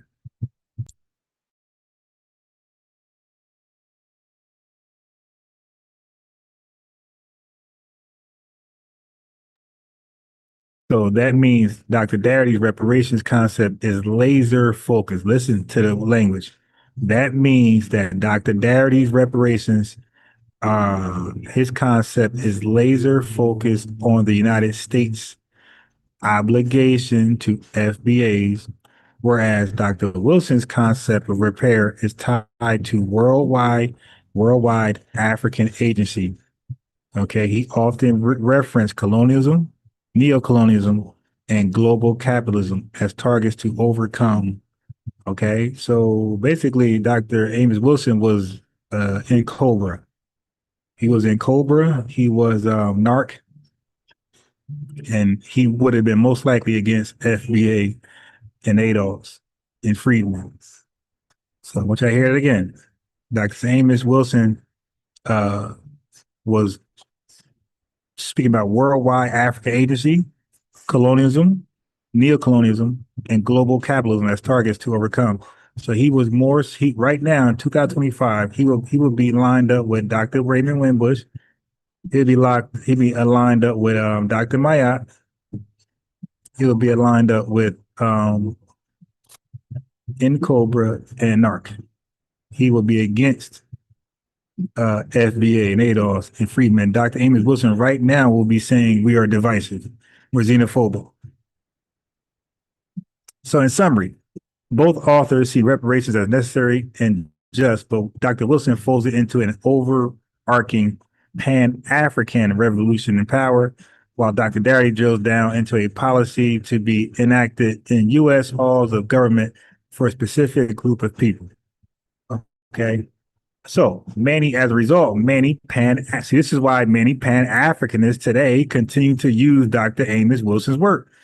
So you've seen Asari Motep debating the Freedman. He was referencing Dr. Amos Wilson. And now this Tether Omowale is referencing Dr. Amos' work. This is a Pan-Africanist work. So they like to read the blueprint for Black Power as a touchstone when discussing reparations. Why? Why they choose this book? Dr. Wilson's book provides a grand vision of Black self-determination that transcends borders. So they're gone, they're outside the United States, which is against what we are about. We're about delineation. We're about self-identification. We're about border control. Dr. Amos Wilson said, nah, hell with border control. Okay, so because Dr. Amos Wilson transcends borders, that is attractive to Pan-Africanists who view the struggle for reparations as part of a larger fight against the vestiges of slavery and colonialism globally. For instance, Wilson emphasized that people of African descent worldwide share sameness in their struggle. This Pan-African outlook supports the idea that reparations, broadly defined, should benefit the African diaspora as a whole, or at least that all Black people should stand in solidarity on the issue. He wouldn't have been for a lineage-based reparations claim. So Pan-Africanists in 2025 might invoke Wilson to argue that unity is crucial. Black Americans, we, FBA, seeking reparations, should not cut ourselves off from Caribbean or African allies. That would be Wilson's perspective, right? He would say foundational Black Americans that are seeking reparations should not cut themselves off from Caribbean or African allies, since historically global solidarity, e.g. at the 2001 Durban Conference on Racism, has strengthened reparations movements, right? So they draw on Wilson's teaching to insist that reparations must be tied to Black empowerment in a holistic sense, not just a payout, but a reconstitution of Black power structures, which fits neatly with Dr. Wilson's blueprint for building economic and political power. Essentially, Wilson gives modern Pan-Africanists as an intellectual framework to say reparations will be meaningful only if they result in the kind of autonomous power that Dr. Wilson has described. His work also reminds everyone that the end goal is liberation, not merely compensation, a point Pan-Africanists underscore when they cite him. Okay. Let's see. Okay. That said, the 21st century realities of reparations politics have exposed some limitations or outdated aspects of Dr. Wilson's approach. Outdated aspects. As the user correctly suspected, Dr. Wilson did not explicitly account for the scenario of recent African and Caribbean immigrants in America staking a claim to U.S. slavery reparations. Because he wrote the book in 1998. That's when the Caribbean and the Africans started to really influx in the early 90s in the millions. Okay. And that's what it's going to say. In Wilson's era, this was not a prominent debate. The modern wave of Black immigration and the rise of lineage-based advocacy like ADOS or FBA gained momentum after Wilson's book was published in 1998. Dr. Wilson's Pan-African stance which treated all Black people as one people, by default will include African immigrants and the Caribbean under the umbrella of those who suffer from racism and deserve repair. So today, lineage-focused reparations advocates like Dr. Darity or ADOS or FBA activists would critique that as overly broad, which I'm doing right now. So we will argue that the harms of the U.S. slavery and Jim Crow are specific and thus the repair should go to the specific descendants of that history. Okay, not African people, not Caribbean people in general who may not have the ancestral claim. So in practical terms, this means someone whose family immigrated from, let's say, Nigeria, Jamaica in 1980 did not inherit the direct effects of American slavery. And Dr. Darity would say they therefore are not entitled to this particular reparations program. They got to go to CARICOM, right? So Dr. Wilson's framework didn't address this distinction, whereas Dr. Darity does so emphatically. So while Pan-Africanists might lean on Dr. Wilson to advocate a universal Black agenda in reparations discussion, critics point out that his blueprint can't fully hold up to the specificity of 2025's reparation debate. His book is outdated. The risk, as a lineage-based proponent see it, is that a Pan-African approach could invite claims from groups who are not the primary injured party in the context of U.S. slavery, thereby diluting or complicating the effort. That's my argument. They dilute and complicate the effort on purpose to make sure we can't get it. They're trying to save Africa because they know we're coming there next. So Pan-Africanists respond that all African peoples were indirectly impacted by the slave trade and colonial underdevelopment, and that unity is more important than drawing dividing lines. This tension is essentially Dr. Wilson's Pan-African idealism meeting Dr. Darity's precision justice. Okay, so both perspectives share legitimate concerns. Dr. Wilson feared division amongst African peoples will weaken the push for empowerment, whereas Dr. Darity fears a lack of focus will weaken the push for an effective reparations policy. In 2025, we see these two perspectives trying to find common ground. For example, some Pan-Africanists support U.S. lineage-based reparations and simultaneously call for reparations for the Caribbean nations via the CARICOM initiative, which is also lineage-based, and African nations from European colonizers. A truly Pan-African reparations framework, but one where each party seeks redress from the appropriate source. This approach echoes Wilson's global vision while also recognizing, as Darity does, the relevance of national responsibility. Each colonizer or slave trading nation paying its debts. So, in sum, Wilson's legacy in 2025 is a double-edged sword in reparations discourse. On one hand, his insistence on global Black unity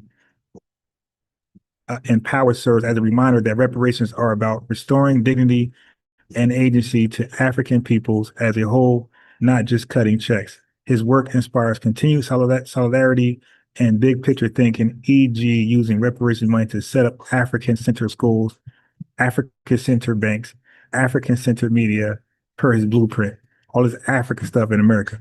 On the other hand, the lack of delineation in Wilson's book about who exactly is for what means it doesn't provide answers for thorny eligibility questions in the U.S. case, right? So Dr. Darity's book steps into the gap with a clear criterion and a detailed plan, which arguably more directly applicable to the current policy fight in America. Pan-Africanists may view Dr. Darity's narrow focus as divisive, and so would Dr. Amos Wilson, while Dr. Darity's style advocates view, we advocate for him, we view his work, we view Dr. Wilson's broad focus as imprecise. Nope, it's race-based. The truth might be that both are needed. I doubt that. Okay, so what is the cons to Dr. Wilson's reparation approach? Well, we read it already. He did not grapple with some practical and political specifics that turned out to be crucial. It lacked a detailed proposal for how reparations would be obtained and distributed. There is no calculation of an amount owed, no targeted legislative strategy. Areas where Darity's work excels by comparison. By keeping his focus broad on Pan-Africans, Dr. Wilson omitted discussion of eligibility criteria for reparations in the U.S. context. Dr. Wilson did not anticipate the need to spell out that, okay, say only the U.S. descendants of U.S. slaves should be paid in the U.S. government. In 1998, that might have seemed obvious or uncontroversial, but in 2025, it's a heated debate. This oversight means that Dr. Wilson's book offers little guidance on who exactly get paid, right? That's the question. So a gap that Darity's lineage-based definition addresses, it covers. So consequently, Pan-Africanists leaning on Dr. Wilson sometimes underestimate the importance of specificity in reparations policy, which can be a political vulnerability. Another critique is that Wilson's approach by emphasizing self-reliance might underplay the role of government obligation. Critics might say that Blueprint for Black Power verges on suggestions or verges on suggesting Black people must repair ourselves since white power structures won't. Whereas From Here to Equality, Dr. Darity's work squarely places the onus on the perpetrator, the U.S. government, to pay the debt. If taken to an extreme, Dr. Wilson's philosophy could be misinterpreted as saying Black Americans should just build wealth on our own and not fight for a payout, which is not what Dr. Wilson intended. He did support reparations, but the lack of a formal plan in his book leaves his position open to ambiguity. That's the problem, family. We ain't got time for that. So finally, Dr. Wilson did not address the modern data and the economics of the racial wealth gap that Darity marshals to quantify harm and repair. Thus, Dr. Darity's analysis is far more concrete about outcomes, e.g. how many trillions, what programs, etc. Whereas Wilson remains aspirational. You know, that conference room stuff. They just talk a good one. In today's term, Wilson provides the inspirational why and what, why reparations are needed and what empowered Black communities should look like. But Dr. Darity provides the pragmatic who and how, who pays, who benefits, and how it's executed. All right. There you go. So hopefully that helped influence your choice or the poll. And I would like for anybody who supports Dr. Wilson over Dr. Darity, I would like to talk to you, because I would like you to justify what we just read, how Dr. Wilson's book is like so broad. It's like it's a Pan-Africanist response. You know, like I said, in Cobra, NARC, same shit. Dr. Ray Wimbush, race-based, the hell with lineage based is divisive. So anybody that is supportive of Dr. Wilson's book over Darity's book, over FBA Adolph's approach, I need you to click this link. I want you to explain that, because maybe I'm missing something. So anybody who believes that Dr. Amos Wilson's approach to reparations was more sound than Dr. Darity's, and then yeah, click that link and let's have that discussion. Meanwhile, let's play this devil. So click the link if you believe that Darity's approach is better. Then you don't need to click the link. We agree. But if you believe that Dr. Amos Wilson's approach was better on reparations, click the link and let's have a small discussion on that. All right. Anyway, let's go. Mic check 1 2 1 2. All right, cool. Make sure everybody can hear me. What's going on, man? Doing all right. Welcome to Knoxville. I'm up here for one purpose. My buddy is a friend of yours. He lives up in White Pine, and he wants me to have this discussion with you because me and him had this discussion this weekend. What are your thoughts about reparations for Black people specifically, and like Black Americans specifically? What is your very much against? Very much against. Can I ask why? Well, first and foremost, I don't believe that we should ever pay monetary damages to people where nothing bad happened to them, just because they are related to a group of people where something bad happened to them. Okay. So because it separates the idea. Let me just finish, and then I'll throw it back to you. Our justice system, when properly understood, is about individuals receiving justice, not tribes or groups receiving justice. Let's unpack that. So what that does is that ignores inheritance law. So white families routinely pass down wealth earned centuries ago, including wealth extraction from slavery, land theft, and segregation. However, FBA families were systemically blocked from this inheritance. Reparations is the correction. So the president is Japanese Americans in 1998. They received reparations even if they themselves weren't in turn, Charlie. The descendants qualify. And guess what? Holocaust reparations went to heirs, all right? So reparations, Charlie, always been lineage based. You don't got to be the injured party.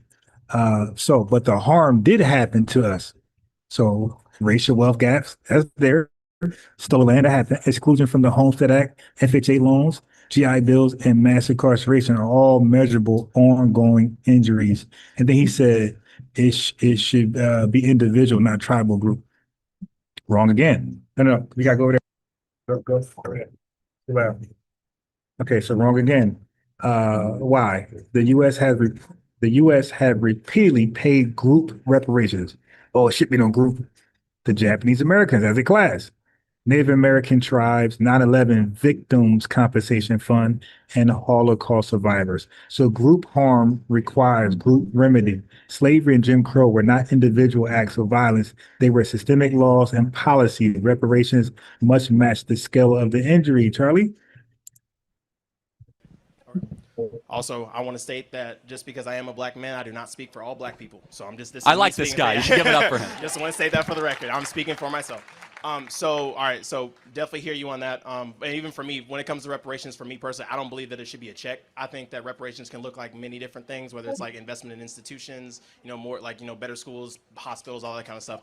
So my question to you is like, so since you are against reparations, would you say that we should be would you be for outlawing inherited wealth? Does that make sense? Well, no, I'm not for outlawing that. Those are two different things. Can I explain my point though? All right, so my point to that is that so what I hear for the argument against reparations is that black people today, obviously we weren't there, for slavery, segregation, all that kind of stuff. So we've done nothing to deserve that, because all the people who should have gotten it, actually not even probably, who should have gotten it, are either long gone or whatever. Now there's still some who are still with us today, but that's a conversation for another day. But my point is that inherited wealth is something that the great grandfather, whatever, is passed down. Homeboy who is here today did nothing to deserve that multi-billion-dollar business, but he gets it because of his bloodline. Correct? Is that how it? Yeah, that's exactly. how inheritance works, right? Yeah, no, like Bronny James is going to get $1 billion. Right? Yeah. Oh, I mean, yeah. Sorry. Great example. So what I'm saying is that I guess what I'm trying to say is that I believe that reparations in and of itself, one, I don't think that the argument is formed right, and two, I believe that it's kind of a reverse inheritance, if that makes sense, where it's where it's yes, black people's, like me personally, yes, I did not have to suffer through Jim Crow, slavery, or whatever, but all those choices that were made in those times have gotten necessarily me to where I'm at now. Got it. So let me tell you where we have a difference of opinion. Okay, absolutely. So we as conservatives tend to underemphasize this idea of many legacies of suffering. Mm-hmm. Whereas people on the left, not saying you're on the left, but the other perspective. Definitely not. No, for sure. But that's fine. No, that's fine. Let's just say the other side of the argument tend to emphasize that you are stuck because of something that happened to you many generations prior. We believe, absent very unique circumstances in the United States of America, that is almost never true. For example, we think every individual should be judged by their own actions, their own character, and their agency. Now let's play this out though. You're acting as if, not you, but let's say the argument, because you're coming after this in a great way, there's been no money sent Black America the last 60 years. We have spent over $25 trillion on Black America in 60 years, and Black America's poorer than before we started.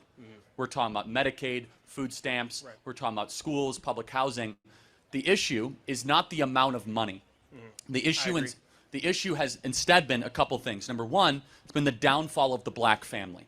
The world is waking up to the power of gold. National banks are raising gold's value, doing that. Right before the passage of the Civil Rights Act, 75% of black youth had a dad around. Now it's 25%. So only 25%. So 1 in 4 kids have a dad around. Black dads are no longer a big part of young kids' life. It's a very big problem that has huge ramifications. Then finally on the reparations argument that comes into just more like concrete questions.